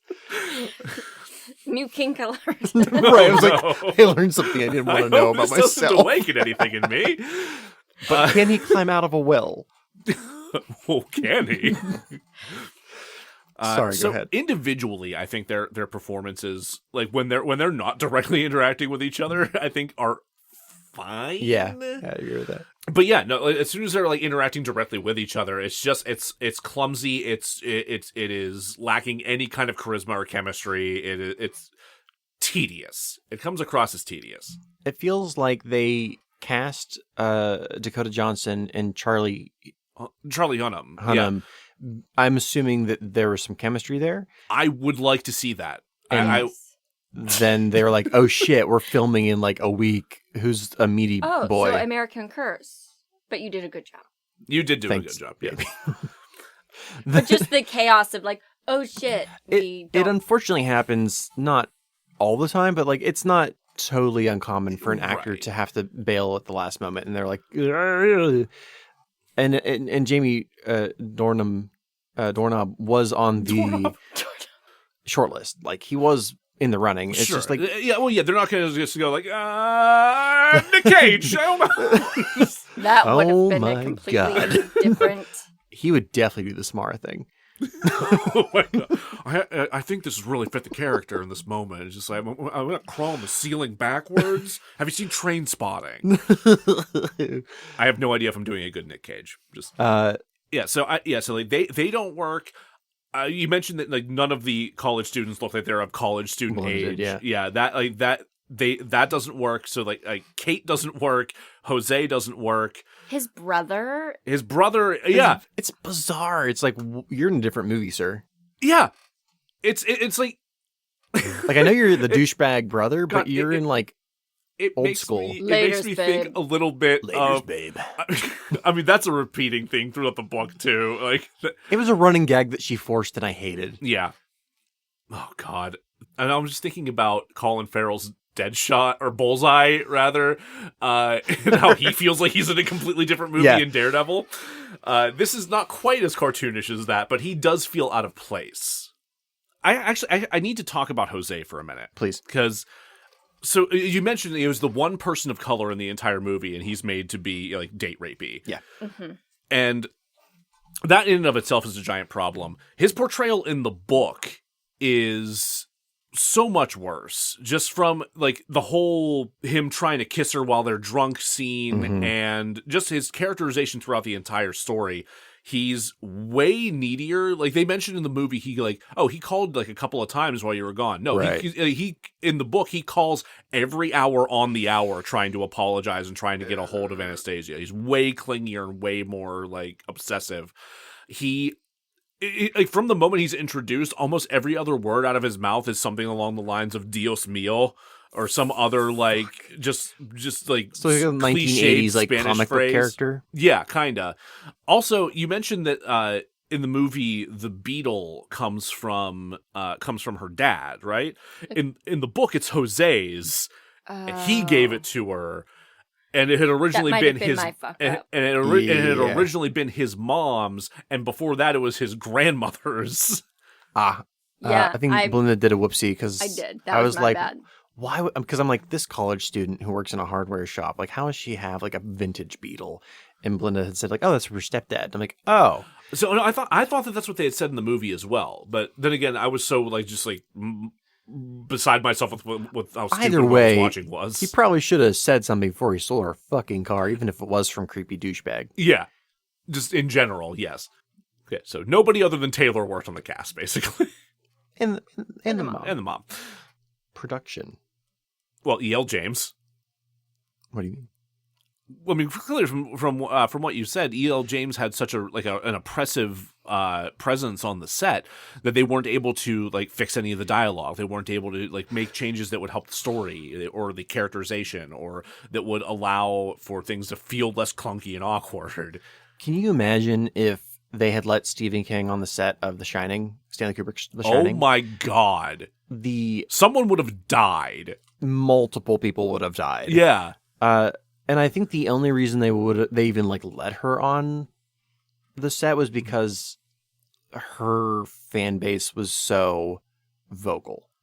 Like whenever Charlie Human was cast, I guess they like the fans were not happy because he didn't match the description of Christian gray face. Huh? I'm like, he's like a buff-looking blonde dude, I think, right? What, Charlie Hunnam? Mm-hmm. Yeah, basically. See, this is why I'm of the opinion at this point that fandom should have no fucking say in how a movie gets made at all. Because if if people in fandoms were taken seriously throughout every stage of development of a film, Heath Ledger's Joker would not have happened. Correct. I'm a huge fucking nerd, but as long as you're honoring the general idea of the whatever you're adapting, great. Like, Winter Soldier is nothing like the comic book. No! It's one of my favorite Marvel ones. He's great. If they had adapted it, like, page for page, it probably would not have worked. In fact, like, most stories that are adapted page by page don't work on film. Yeah. That's because they're you mean like different forms of art. Like Watchmen. Yeah. Could you imagine if people got all up in arms and were like, no, we can't have a Batman movie without Robin? There would have been no Batman for the past, 30 years. Whoa. Except for Joel Schumacher's Batman. Now I'm thinking of Alan Moore being on the set of The Watchmen. And many people were cursed. Shit. Great orgies, terrible curses. Weirdly enough, Alan only Moore. got along with Jackie Earle Haley. That makes perfect sense, actually. So, Christian Grey's appearance is described as tall, lean yet muscular, broad-shouldered, with dark copper-colored hair and intense bright gray eyes. James Dorian isn't tall. Or have copper-colored hair. Even dark coppered, because that would be a darker version of my hair. I mean, there's ways to, fudge some of that, and, you're never going to have, a one-to-one, appearance adaptation, I think, with a lot of these things. No, I've never really given a fuck about hair color either. Like, how many Bruce Waynes have we had that are not dark-haired? Val Kilmer. Most of them. Yeah. Michael Keaton. Where it matters is Outlander. Outlander. I'll take your word for it. Moving on. So the filming of the sex scenes to me was boring, and why? Listen, I know we all wanted to see the pervy bits, but everything was so overlit. Like, where are the shadows? There were no shadows. Yeah, no, it was a bit. I don't want to go so far as washed out, but it was very It wasn't quite washed out, but it was everything was very brightly lit. It reminded me of the non-sex scene from Big, where she goes to turn out the light and then Tom Hanks turns them back on. Yep. But that's funny. But that's funny. It's supposed to be a funny bit. I'm like, shadows are kind of hot. Yeah. We all look better with a little bit of shadow. It's like if there's a particular color that kind of fits in with shadows. It's not black, but can't put my finger on it. Steel. Just kind of halfway between white and black. What is that? Maybe if you mix them together. Kind of gray. No, that's not it. No. It's Mauve. There we go. They needed more mauve. It's a stupid fucking movie. This is a stupid fucking show. The story. This is a particular stupid fucking episode. Anyway. The story was predictable, cliched. The characters, shitty. Yeah, it's just utterly devoid of anything to really grip you. Just even moments that were supposed to be visually impressive, like the glider scene, that's supposed to be happening at the crack of dawn. They're supposed to be they're supposed to be seeing the sunrise as that happens. And it's supposed to be his attempt at a grand romantic gesture. I hated it. Yeah. As a character moment, I hated it. Yeah. I'm like, oh, the rich boy taking the poor dumb girl away from her mom to fly on a not plane. Yeah, they didn't develop the moment at all, or have it mean anything more significant. It was just, or we're doing a spectacle now. We're doing a thing. We're doing the rich people thing. I was thinking about all the shit that he does for her. None of it is, excluding buying her a new laptop or whatever, none of it is based on something she said, I enjoyed this, I enjoyed that. It's all, I'm rich, look at me be rich. Yeah. And that's exactly it. It's him flexing his wealth. Yeah, I'm like, I don't know anything about you, sir, aside from you kink and don't understand how to, and you rich. I don't even know what your job is, other than be rich. Actually, that's something else that really doesn't fucking work in this, is the divulgence of bits and pieces of Christian Grey's history. Because in the book, that whole conversation about his mom being being a crack addict and a sex worker, I didn't know that. Yeah. Well, in the movie, he sits down as she's sleeping and just says it around her. Remember that? I zoned out. Because Fair. I was like, wait, he's like talking and her eyes aren't even open. She's not even awake. She's not even awake for it. No, that is actually like a moment of contention and like of like a deep, like more emotional revelation for them conversationally in the book. I did kind of like, maybe I was inserting depth where there wasn't any to be had, but I kind of liked that he could only divulge that information to her when she was asleep. Like that was the closest he could get to opening up. But also it was acted poorly and I zoned out. Yeah. Even his like facial expressions were monotone. His voice was monotone because we were talking about this earlier. Like James Spader has a bit of a monotone, but he works it. And even in his monotone, I can get so many different levels of subtext. And like, you know, he uses the rest of his body to act. Yes. Whereas this performance by Jamie Dornan feels stiff. It was a piece of marble. Yeah. I hated it. I could go through every scene like and say like this didn't work, this didn't work, this didn't work. And none of it worked. None of it worked. Except for one scene and the butler. Yeah. If I was a drinking gal, what we should have done for this episode was take a shot every time Jack said, I hated it. I hated it. I hated it. And then we'd be dead. We'd be under the table, absolutely pissed. Have we watched worse movies? Yes. Yes.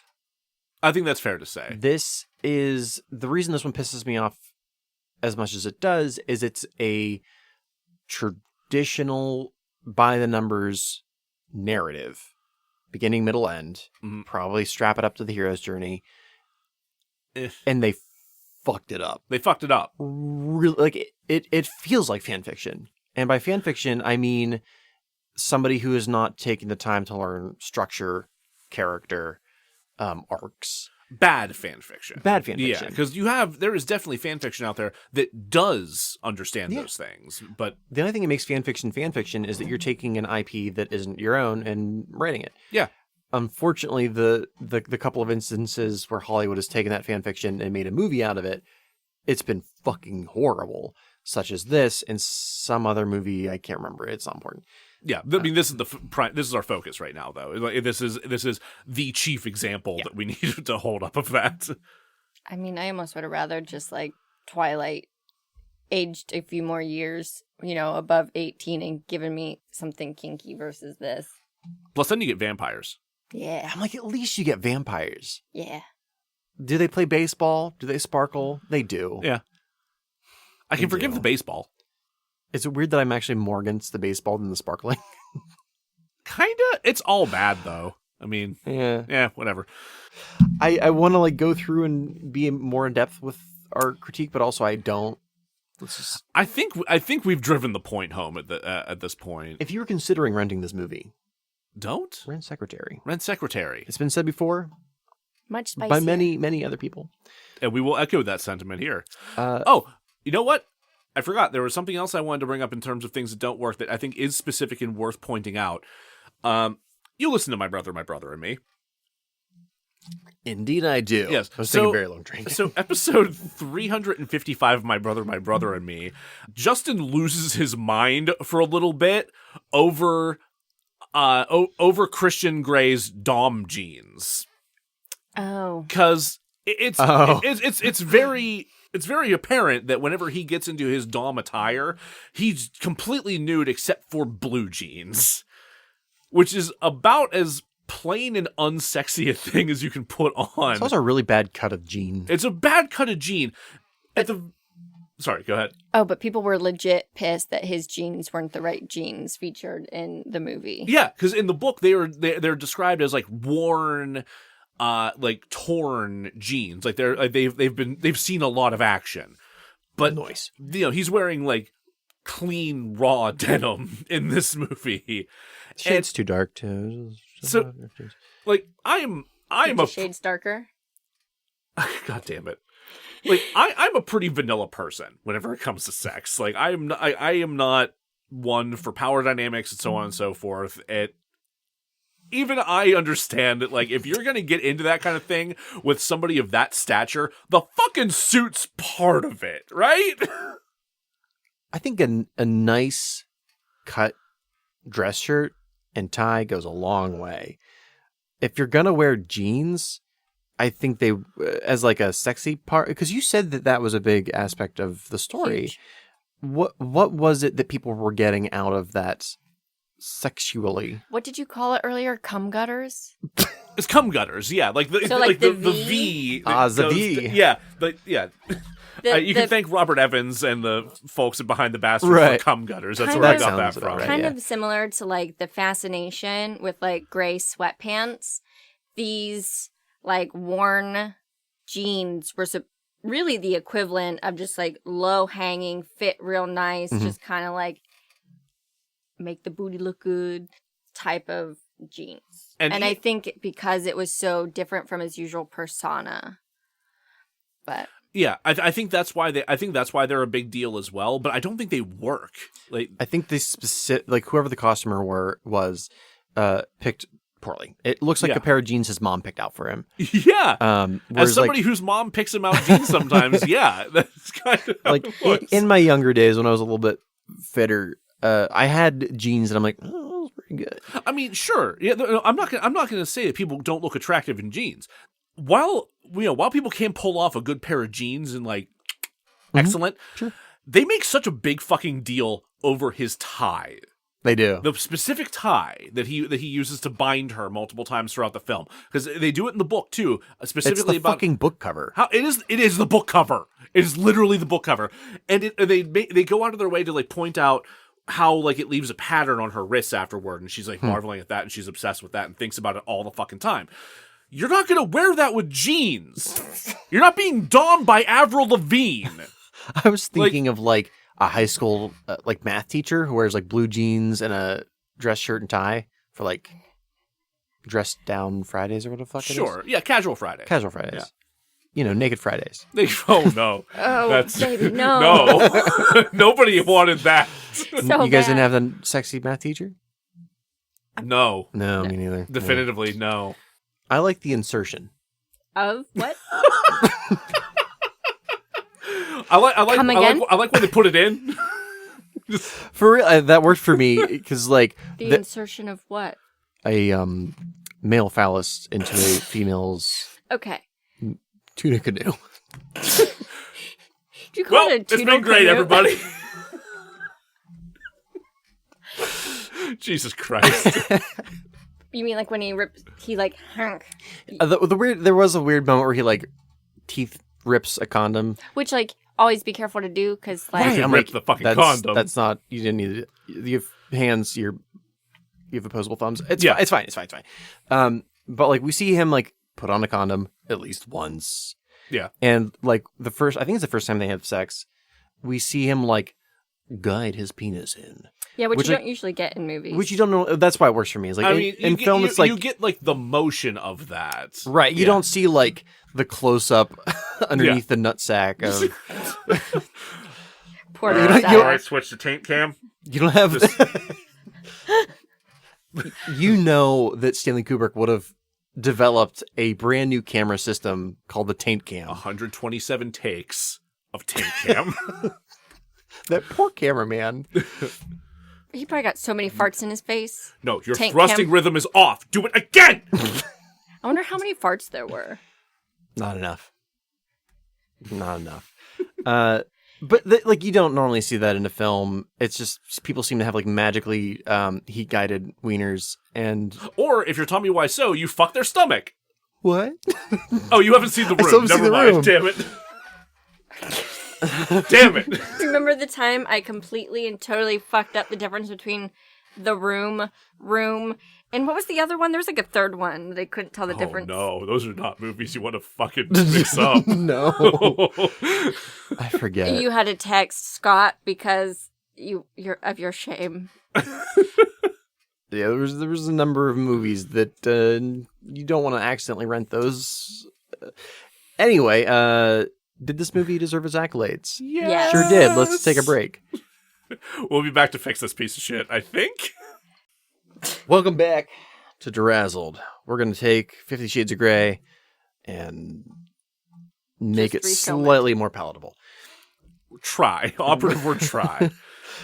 So I want to start by recasting the leads. Okay. I think those are the most obvious choices to recast. Because like the rest were serviceable or not bad.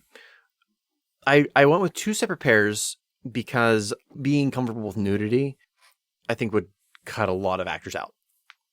Right, like that's why Emilia Clarke backed out. Because Yeah. while I think she could have potentially been great in the role, maybe, yeah, it's a hard no for her at this point. I said we should just cast straight up. Like, this should have just been cast with, like, actual porn stars. Because they probably also would have been, like, better actors. That'd have been wild. I was like, we could go that route, but they would never have given the budget to that Yeah. unless there was an A-list director involved, like Lars von Trier using porn actors for Nymphomaniac. Right, Steven Spielberg using porn actors for the Indiana Jones 6. I kind of hope he just cracks in his last couple of years and just is like, you know what? Fuck this whole family-friendly just image. doing porn and music Just videos porn from this and point on. He said he's not doing any more musicals, actually. No, music videos. Oh. Yeah, no, I heard he's not doing any more musicals. But music videos are still music on the table. videos. So for Christian Grey, for option 1, I'm going to say the Alex Skarsgard. less likely to do it because of Boobus. Tom Hiddleston and Oh, he would have been the tall, lanky, Yeah. but broad-shouldered. I just saw he was engaged and my heart broke. But anyway, because if I ever stood a chance, but and I went with somebody that might be a bit of a weird choice, but I'm sticking by it. Emma Roberts. Emma Roberts. She is in Scream 4. She is in Scream Queens. Okay. She is in Nerve. and the American Horror Story. Yes. Yeah, I haven't seen her in that, but she is in that. I think Black Coat She plays, Daughter or like, something like that. Did you watch American Horror Story? Like very, very little. What about Coven? The one No. with the witches and Stevie Nicks and... I wanted to go with her because I think she can play both the, like... Oh, okay. I know who she is. That makes me mildly uncomfortable because I was introduced to her on a Nickelodeon show. But I was not, so... But I think she can pull off both the naive young woman, but also can do repartee, which is important. I'd buy that. Yeah, I'd believe that. I would feel a little weird age-wise though between her and between her and Tom Hiddleston.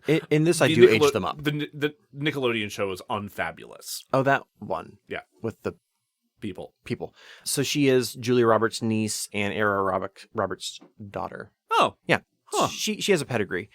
Interesting. I did not know that. This is such a weird statement. That is pedigree is a weird word, but I mean, Was that the right use of the word? no, it is like Yeah, but usually it's used for, like, dogs. yeah. She. Like There's- people do refer to an acting pedigree, but it is still like a weird thing to apply to a human.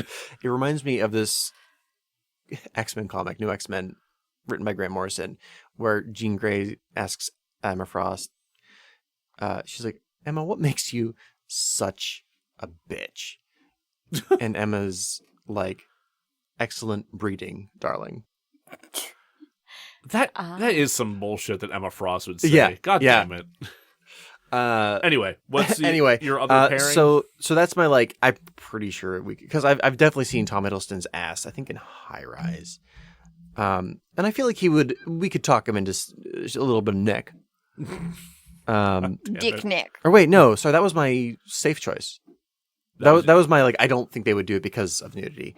Oh, okay. I still think Tom Hiddleston would do it, but I don't like him with the other one. I don't think Emma Roberts would do it. I don't think And so. again, that still feels like a weird, like, Age age difference. gap. I aged them up in this, but yeah. Yeah. It is still gap. Chris Pine Oh? and Christian Connolly. So I fucked up when I was watching this. I was like, yeah, I haven't seen this actress in anything else besides Cabin in the Woods. What was her name? And Kristen Connolly. Oh, is that the one you thought was? I was incorrect. Yeah, I was certain that the actress in 50 Shades of Grey was the same actress that's in Cabin in the Woods. The lead actress from Cabin in the Woods. Yeah. Okay. Definitely not. because you were like, I thought she was cute, could act. I'm like, she was cute and could act. And I like that. I think she could do very well with this if she was comfortable with it. she did nudity in House of Cards. So Who was she in House of Cards? she was in the first season. I think she was the one that Corey, what's his face, was having an affair with.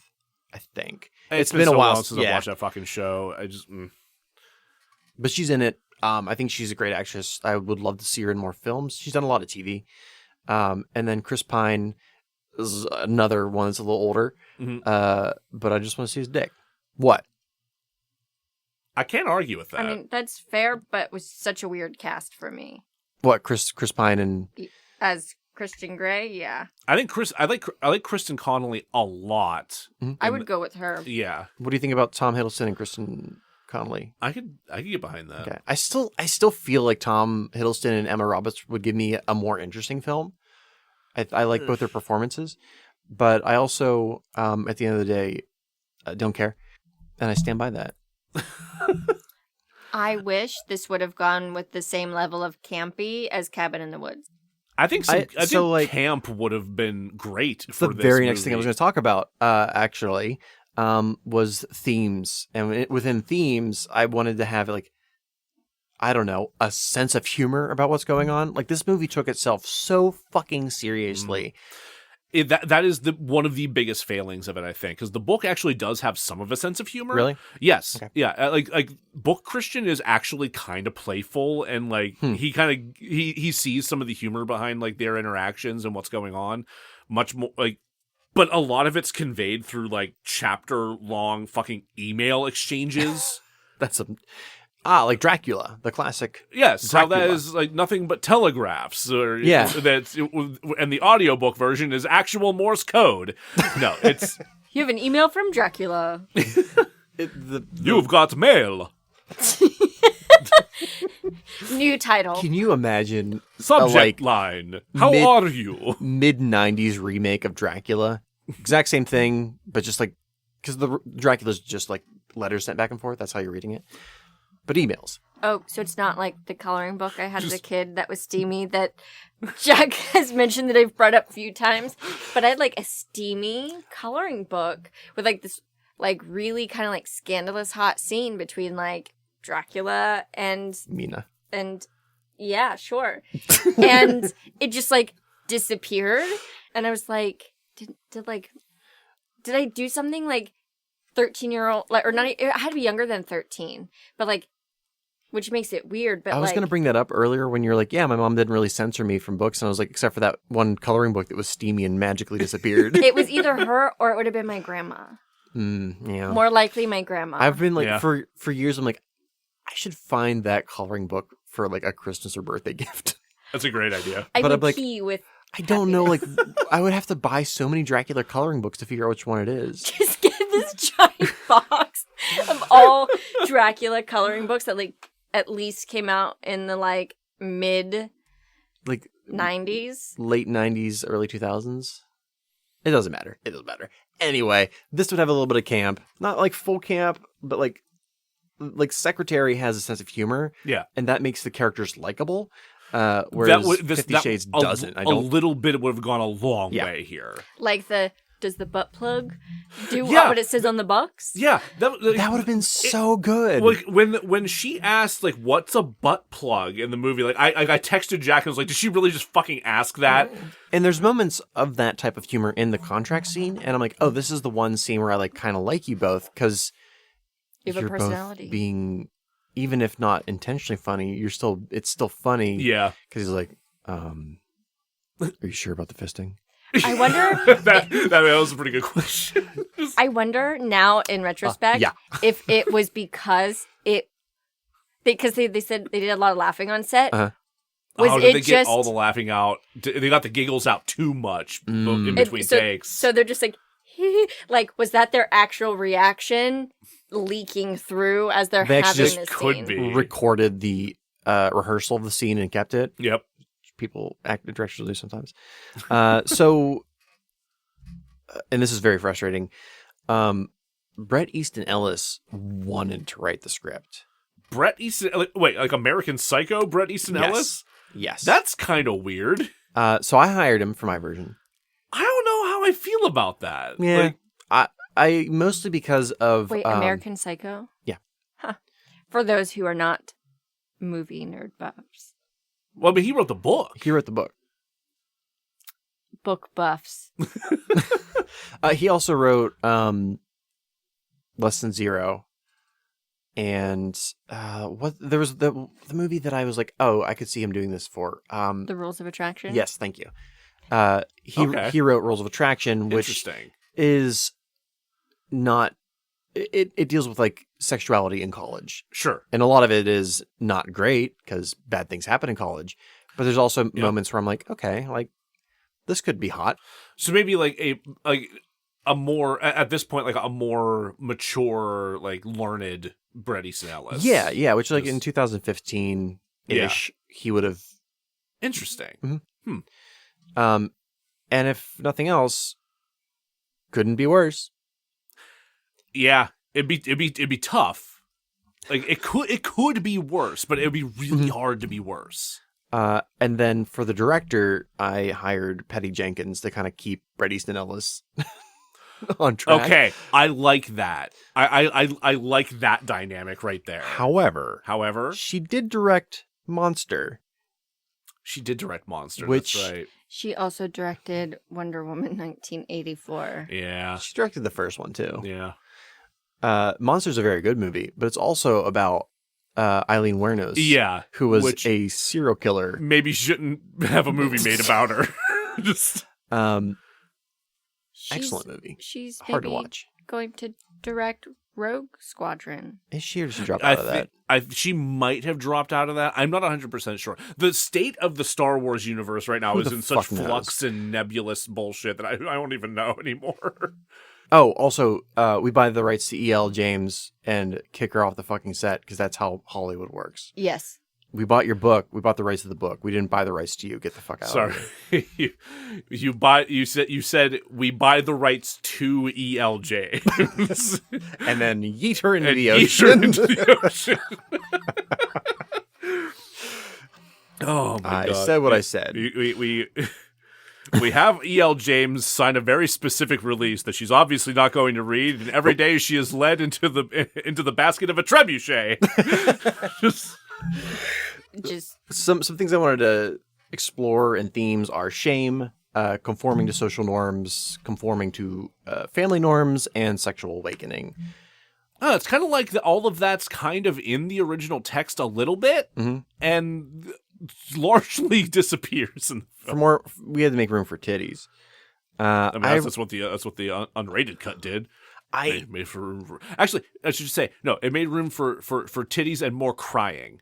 That's what I've heard about it. It was like more titties, more crying. That's it, basically. I initially thought about setting this in the 90s just so that like her complete lack of knowledge of what the fuck BDSM is makes more sense.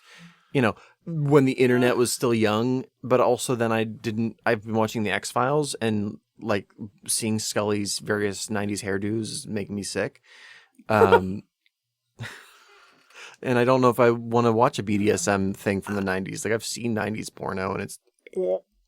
Yeah, I think keeping it in the time that it's already set. Like 2011 is like still the internet is rife with everything that she would need to know, but she's also like a very reserved, virginal, poor college student. Instead, what I did was I made her from a very religious family from the Midwest. Oh. So that she has not only been repressed sexually, she also has a lot of shame from like her family saying like, you know, touching the wieners makes jazz Catholic guilt. Catholic guilt. Catholic guilt.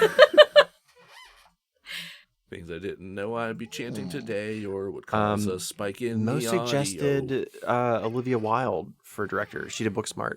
I think it'd actually be a really good idea. yeah. Olivia I support Wilde. And I like that more than Patty Jenkins. I do too. Yeah.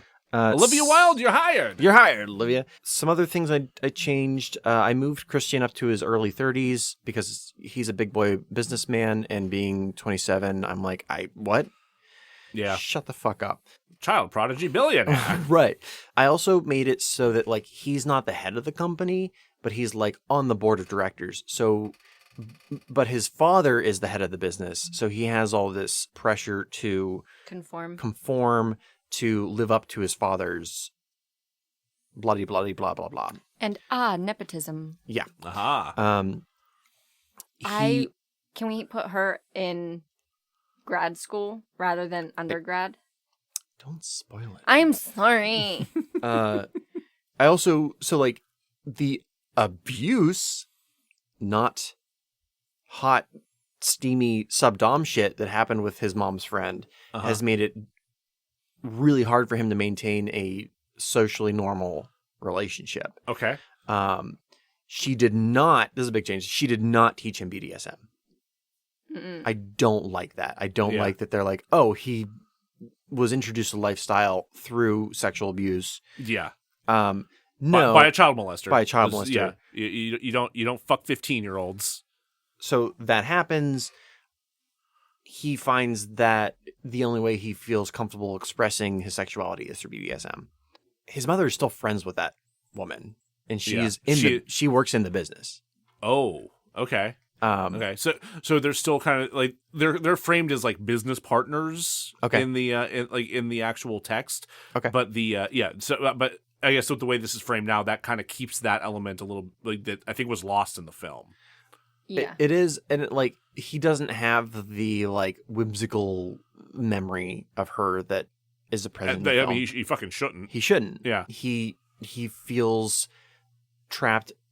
Basically, if he's not in his like sex dungeon, he feels trapped because he's at work with his father. Yeah. The people who expect him to be like his father and his abuser. Anna is in her late 50s.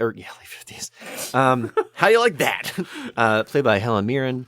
Anna is in her late 20s. She's in grad school for journalism. She comes from a very religious Midwest family. She's anxious about graduating as it's likely she will have to return to her hometown to take care of her mother. Her mother has still not has not forgiven her for turning down her high school boyfriend's proposal. Oh. Yeah. Interesting. Okay. So is she still a virgin, or is she or were they like more serious? They were more serious because like we don't fucking need that aspect. Yeah, you really don't. Like you can have somebody who's like sexually inexperienced without being a virgin. Yeah. Hi. that was me in college. I thought you would say like right now. No, I'm fine now. Just not that I wasn't fine then. It was just like very few boobies were touched. I get it. Some, but some. Yeah. Light boobage. So Anna, again, she's a journalism major. The only reason she gets the interview is because her roommate, who is still shitty in this, has kind of like caught wind that Christian Steele, Gray. Fuck, I even did it in the script, is a pervert. Oh. So she's pawning Yeah. Anna off on the creeper. Yeah, she's like, oh, hey, like, I know you've been struggling to, like, make a name for yourself, because she's still, like, semi-introverted, and it's not always the best thing to do when you're in journalism major. So she's like, here, you can have this, the pervert interview. Huh. So but when she goes to his office to meet him, there's no receptionist, there's no one there to greet her, so she's like, I guess I'll, like, knock on the door, and she, like, starts to open it, and when she does, the secretary, who's male, leaves, and behind the secretary, Christian's like putting his tie back on, implying that they had just like fucked around. I needed this to be gayer. Fair. Which is something I realize I've been saying on a lot of our episodes, but it could be gayer. I agree. Yeah. This movie was so hetero, and like I'm straight, but it made me sick. Anna's like feels like she's seen it before. She's like, I know I've seen you somewhere before, but she can't put her finger on it. And Christian feels similarly. The interview goes about the same, but like Anna's not so fucking miserably submissive. Like she gives it back to him a little bit. Okay. Like he's being a douche, but she's like pushing back. So it's a little bit more fun than just seeing him like talk shit to this child. And she's also actually a journalism student. And she's actually a journalism student. So she knows a little bit more of what the fuck she's doing. Yeah. Like she read the questions beforehand. So like, they do it a little bit in the movie, but the interview switches so that Christian's doing the interviewing. And I want to push that further. Okay. So that they're getting to know each other earlier in the film. Sure. Jose and shitty roommate, who I refuse to learn that person's name, are dating in this. Is Katie. The shitty roommate are dating. Okay. And when Anna gets home, the shitty roommate and Jose are like fucking around, and Jose's pissed because he was supposed to go with shitty roommate to take photos for the magazine. And so he like wasn't informed Correct. that the interview had been pawned off on Anna. yeah, so Okay. he's a dick about it. But like, what are you gonna do? Later at the job, Anna runs into Christian, and that's when it clicks where she's seen him before. This is where he gets his pervert shit. Huh. So she's coming into that moment more front-loaded, like she's already caught in wind of... I don't know that she knows what it's for, but that's where she's seen him before. Hmm. So it's not like he hasn't like been stalking her and goes to her place of work. That's just where he goes to get his pervert shit. Could he get it off his Amazon? Absolutely. But maybe he just likes to feel the fibers between his fingers first. I don't fucking know. It's a stupid movie. I also changed it so that Jose's family are the people who run the hardware store. Specifically, Jose's brother is kind of like in charge of everything. Okay. But this will become important later. But like they run into each other. There's like an awkward conversation. And she kind of like stumbles into like, oh, I'm completely forgot to like take pictures. And he's like, oh, like what was missing for me from the movie was like people are awkward. Yeah. And like flirting can be awkward. So just add a little bit of that in there. Conversation can be awkward. Existence can be awkward. Just Being a human in a meat suit's hard. super hard. My brain changed that to like meet cute. I'm like, Is my meat suit cute? meet cute suit. So the photo shoot goes about the same. You didn't say yes. Oh yeah, no, you have a great meat suit. Thank There you. we go. It's my favorite meat suit. Anyway. Photo shoot goes about the same. She offers to get Christian dinner to like pay him for his time, and he's like, "It's fine." Okay. I mean, I'm rich, but it's fine. It's fine. He's like, "How about coffee?" Because he's hesitant to like go into this, like, because he's a pervert, and he has some hesitations about dating a vanilla. Did they already like kind of establish her kind of lack of experience then? You can smell it on her. What? What flavor is pervert? Strawberry. How many times do we have to have this It's conversation? no, it's strawberry. Yeah. Seeing the gears in your head turn. Well, Wild. It's my favorite ice cream. I was like, okay, we got vanilla, strawberry. All we're missing is some chocolate for some Neapolitan. But we did talk about the lack of diversity in this movie, so... God, can you imagine getting a tub of Neapolitan and it's just strawberry and vanilla? Racist ice cream, my favorite. Well, come on now. Sorry. So they go to get coffee. They kind of like meet in the middle. They get talking about like blah blah blah. What are you going to school for? She's like, oh, I'm going out. I'm attending from out of state. Like I don't really know anybody. Like she's been trying to get in and out of school as quickly as possible without fucking around, literally. Fuck around, find out. And Student loans. she like tries to ask him about the man who left the office, but she's clumsy because she's like socially awkward, and she's like, gay, straight, European, like what's going on? European. He's like, I just don't do relationships, not like that. And that's when she puts it together.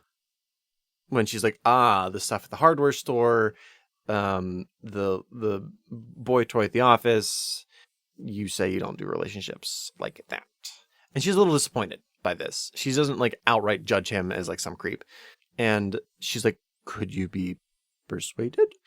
And he takes her finger, runs it along his lower lip, and then bites. She recoils, and he says, there's your answer. It's a more cinematically interesting moment. So she thinks he's gay until he nibbles her finger. She suspects, she doesn't know. I imagine there's a bit more explanation in there. Yeah, like what we understand from this scene is not that she thinks he's gay, but that she puts it together that he's kink, like he's into kinky shit. That he is kink. That the he is embodiment kink. of King, kink. kink. That sounds like it could be like a Marvel like villain, Written by superhero, Garth anti-hero. Ennis. The like anti-hero of like sexual awakening shows up with like whips and chains. Written by Alan Moore. Yeah, you just changed the writer. That's all. He does give her a card though, like his business card, and he writes on the back of it his personal number, saying like, "I know this like magazine editor. If you ever need like a hand getting in somewhere, like give me a call." They leave both kind of like there's some connection there, but like it's not gonna work out because he's a pervert and I'm a vanilla. I'm a strawberry. Strawberry and vanilla don't mix. They do. They're delicious. So the next day, she does receive the books, but there's like a gift card that's like, "Sorry for biting you." Aww. Adding a little bit of cute to this weird pervert. That night when they go out, she goes to like text him. She's drunk. She's like goes to text him like, "Thank you for the books," but she accidentally like, hits call, and she's like, Ah, shit. Yeah, been there. And he's like concerned, but he's not a douchebag about it. And like later on, we learn, and I guess this was in the movie, and I just completely missed it, that like his mother has like a drinking problem. Well, no, his mother had a crack problem. Crack. And we maybe used some not nice language. Yeah. About Well, especially in the drug book. users, sex workers. The book is way worse, but Oh, really? yeah. Yeah. And so he's hesitant to get involved with somebody who maybe abuses alcohol. Sure. He's got hang-ups about substance abuse. Correct. Which, sure, I get that. Yeah. Not Been long there. after the phone call, that's when Jose gets handsy. Oh, so now he's also he's not only getting handsy, he's also cheating. Yes. Mm. Anna Have we tries made to. Jose White, or is he? We can make him purple. He's purple now, and his name is Jeff. Jeff the Purple Man. Jeff. Jeff Purpleman. Jeff Purpleman. So Jeff gets handsy, and Anna's like tries to tell her roommate because she thinks they're friends, but the roommate's shitty, so she gets shitty. So then Anna like starts to panic because they just got into like a fight. It's like, I can't go home, and like Jeff's brother is my boss, so she's panicking. She's like, the only person I fucking know in this fucking state besides these two idiots is this rich pervert. This rich pervert. Yeah. So she doesn't even like ask to stay over. She's like, can you just give me a ride to like, can you like call me a ride to like a hotel or something? Yeah. And he goes to like pick her up, not Taylor himself. Oh. Yeah. Interesting. Um, Taylor had the night off. Taylor's absolutely in there, but I think it's a little bit more personal to have him show up rather than his driver. right. It's still a nice fucking car. Oh, sure. Of course it So he like picks her up, puts her in the driver's seat, puts his coat over her. She passes out before she's able to give him a direction of like where to go. So she wakes up in a hotel room bed in different clothes. She spots Christian sleeping on the fucking couch. Good. That's precisely how that should happen. What an easy switch that was to make it not fucking creepy. It's like people have been sleeping on couches for like as long as there've been couches. I've been in this situation. Yeah. I've been in this situation like, hey, like you aren't able to get home. You can crash here. I'll sleep on the couch. Yeah.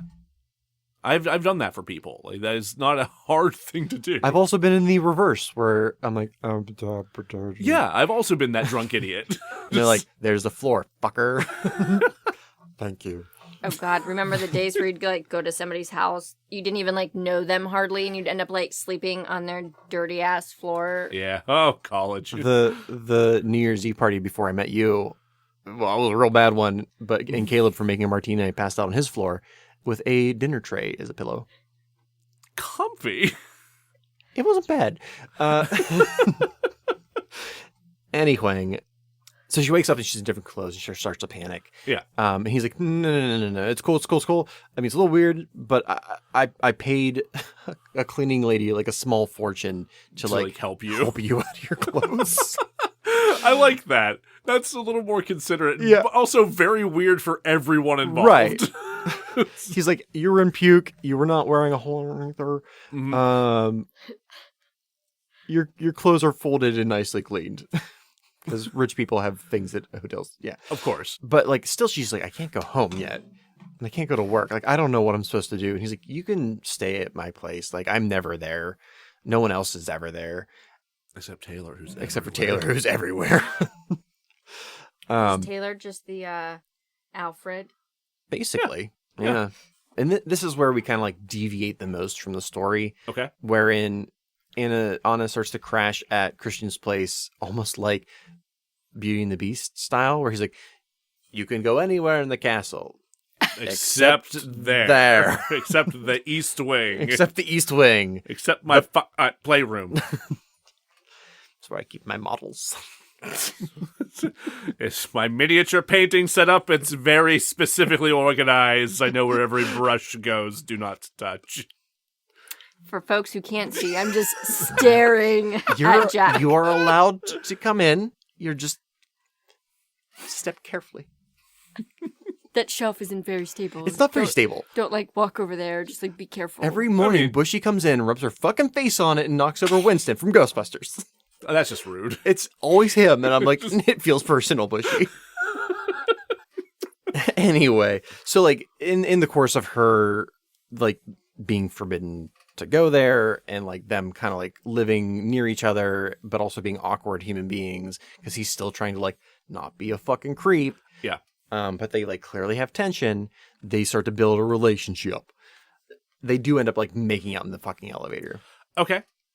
Um, But not just before like a weird discussion of potential paperwork and right. Yeah. I mean, it's after that he's like, so if you are thinking about maybe doing this, then we sign a contract. So like, Anna does eventually break the rules and enter the Red Room because that's how stories go. sure. Christian finds out, and this leads to her first spanking. She leaves the room speechless, but later that night, Christian sees that the Red Room door is slightly ajar. He goes inside to see Anna, a bratty look on her face, bent over expectantly. Yeah. Okay. And from here, it's like, oh, Act 3, softcore. Got it. And like, I didn't want to write out a full script, but like between the softcore, this is where we'd learn a lot of the family issues. Like her family has a lot of like religious trauma and sexual guilt.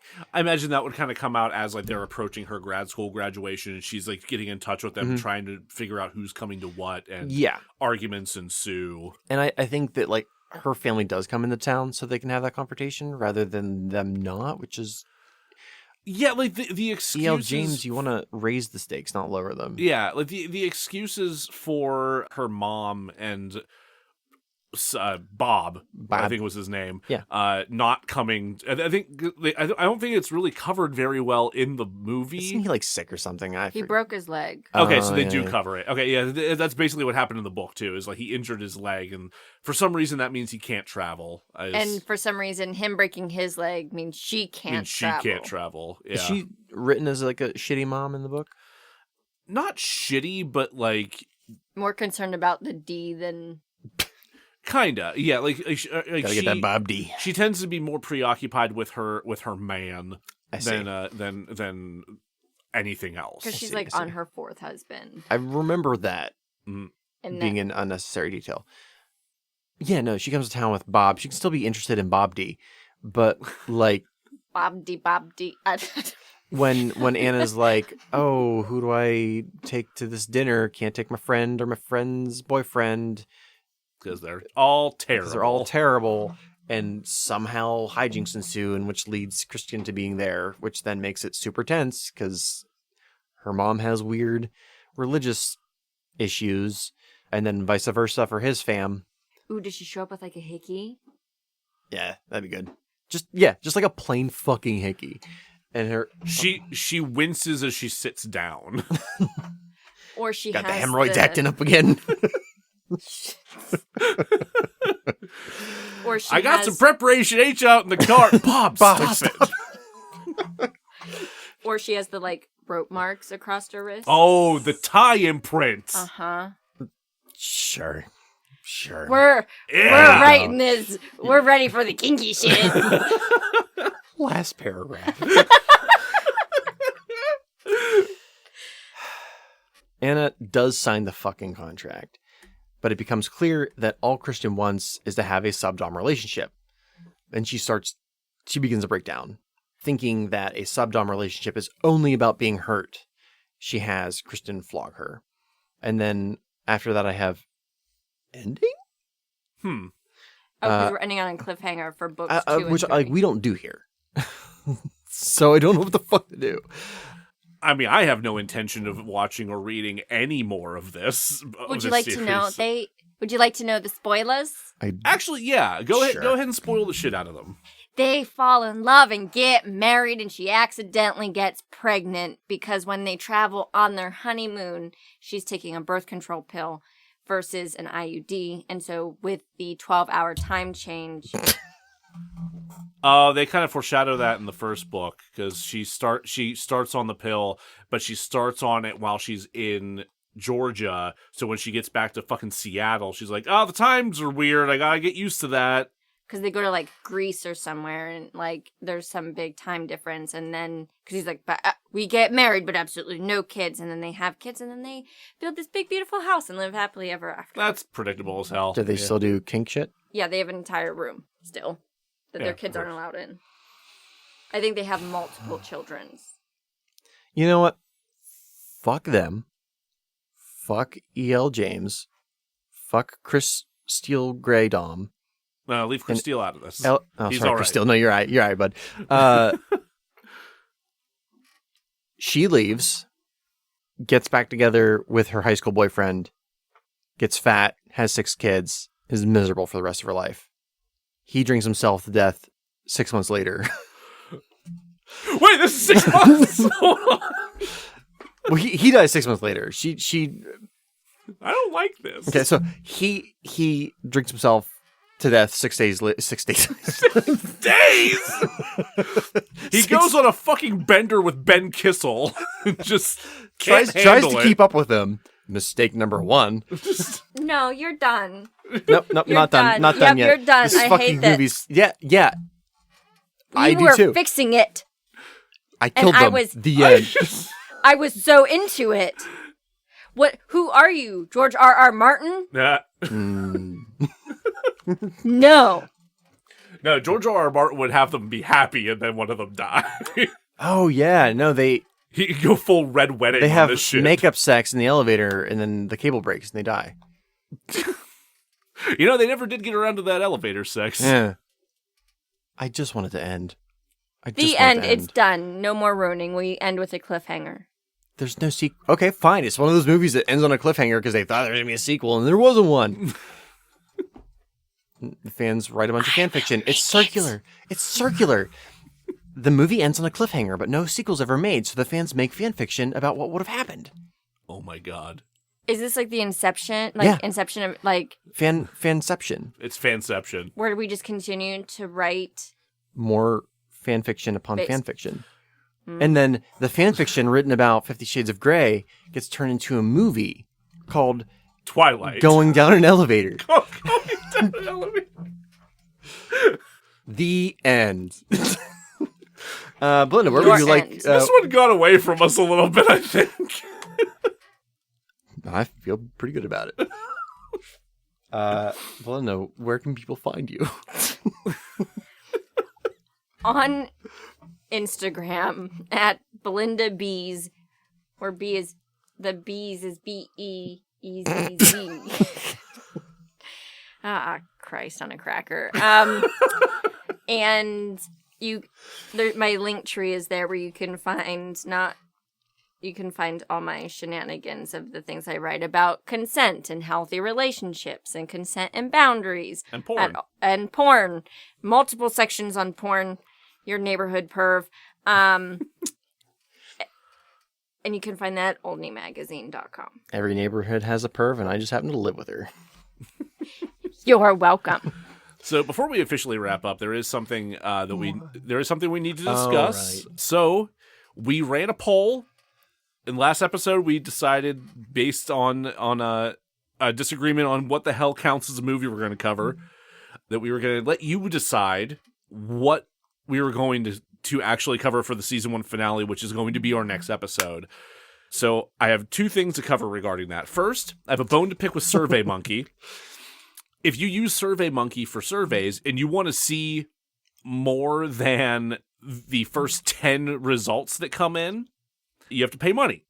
I was not aware of that because it's been literally years since I last used SurveyMonkey. So fuck you, SurveyMonkey. Eat a dick. So we had not a whole lot of people voted. We had 11 votes. So that one last vote, I don't know what you voted for. So I apologize to that if what I'm about to reveal does not match up with what you voted. But at that point, it had been pretty well decided because within the first 10 votes, the spread was 8-2. We're covering Thunder Force for the season finale. Apologies to anybody who voted. For the 2 of you that I'm aware voted for Diana the Musical, but it's not a movie. it's a musical. And a recording of a stage musical. And a recording of a staged musical. So the people have spoken. Democracy prevails. We will... Thunder Force. Thunder Force. I don't want to chant that. Nope. I just... Force the thunder. So we will be covering Thunder Force next week. In the meantime, follow us for any updates on our social media. We are at DeRazzled Pod on Twitter, DeRazzled Podcast on Facebook, DeRazzled_podcast on Instagram, and Dullboy Jack on TikTok for all that special stupidity that Jack puts together for us. You can email us at DeRazzledPodcast@gmail.com to let us know what you think of the fixes, to chide us for what we've just done here tonight, or to suggest movies for that we should cover in season 2. Please let us know. We want to know what you want to see. We have a few ideas for some things already, but it's going to be a big season. All those things, plus more. Plus, please next review time. it. Yeah. Also, please review the show wherever you can. Good Pods, Apple Podcasts, Spotify, Podchaser. Review us on Podchaser this month. 25 cents goes to help the people of Ukraine. Oh yeah, I forgot about that. Yeah, so that's very cool. We'll also be responding to those as much as we can to help increase those donations. And join us next time, where we'll be sure to Razzle dazzle ya. yeah, we will. Good night, everybody.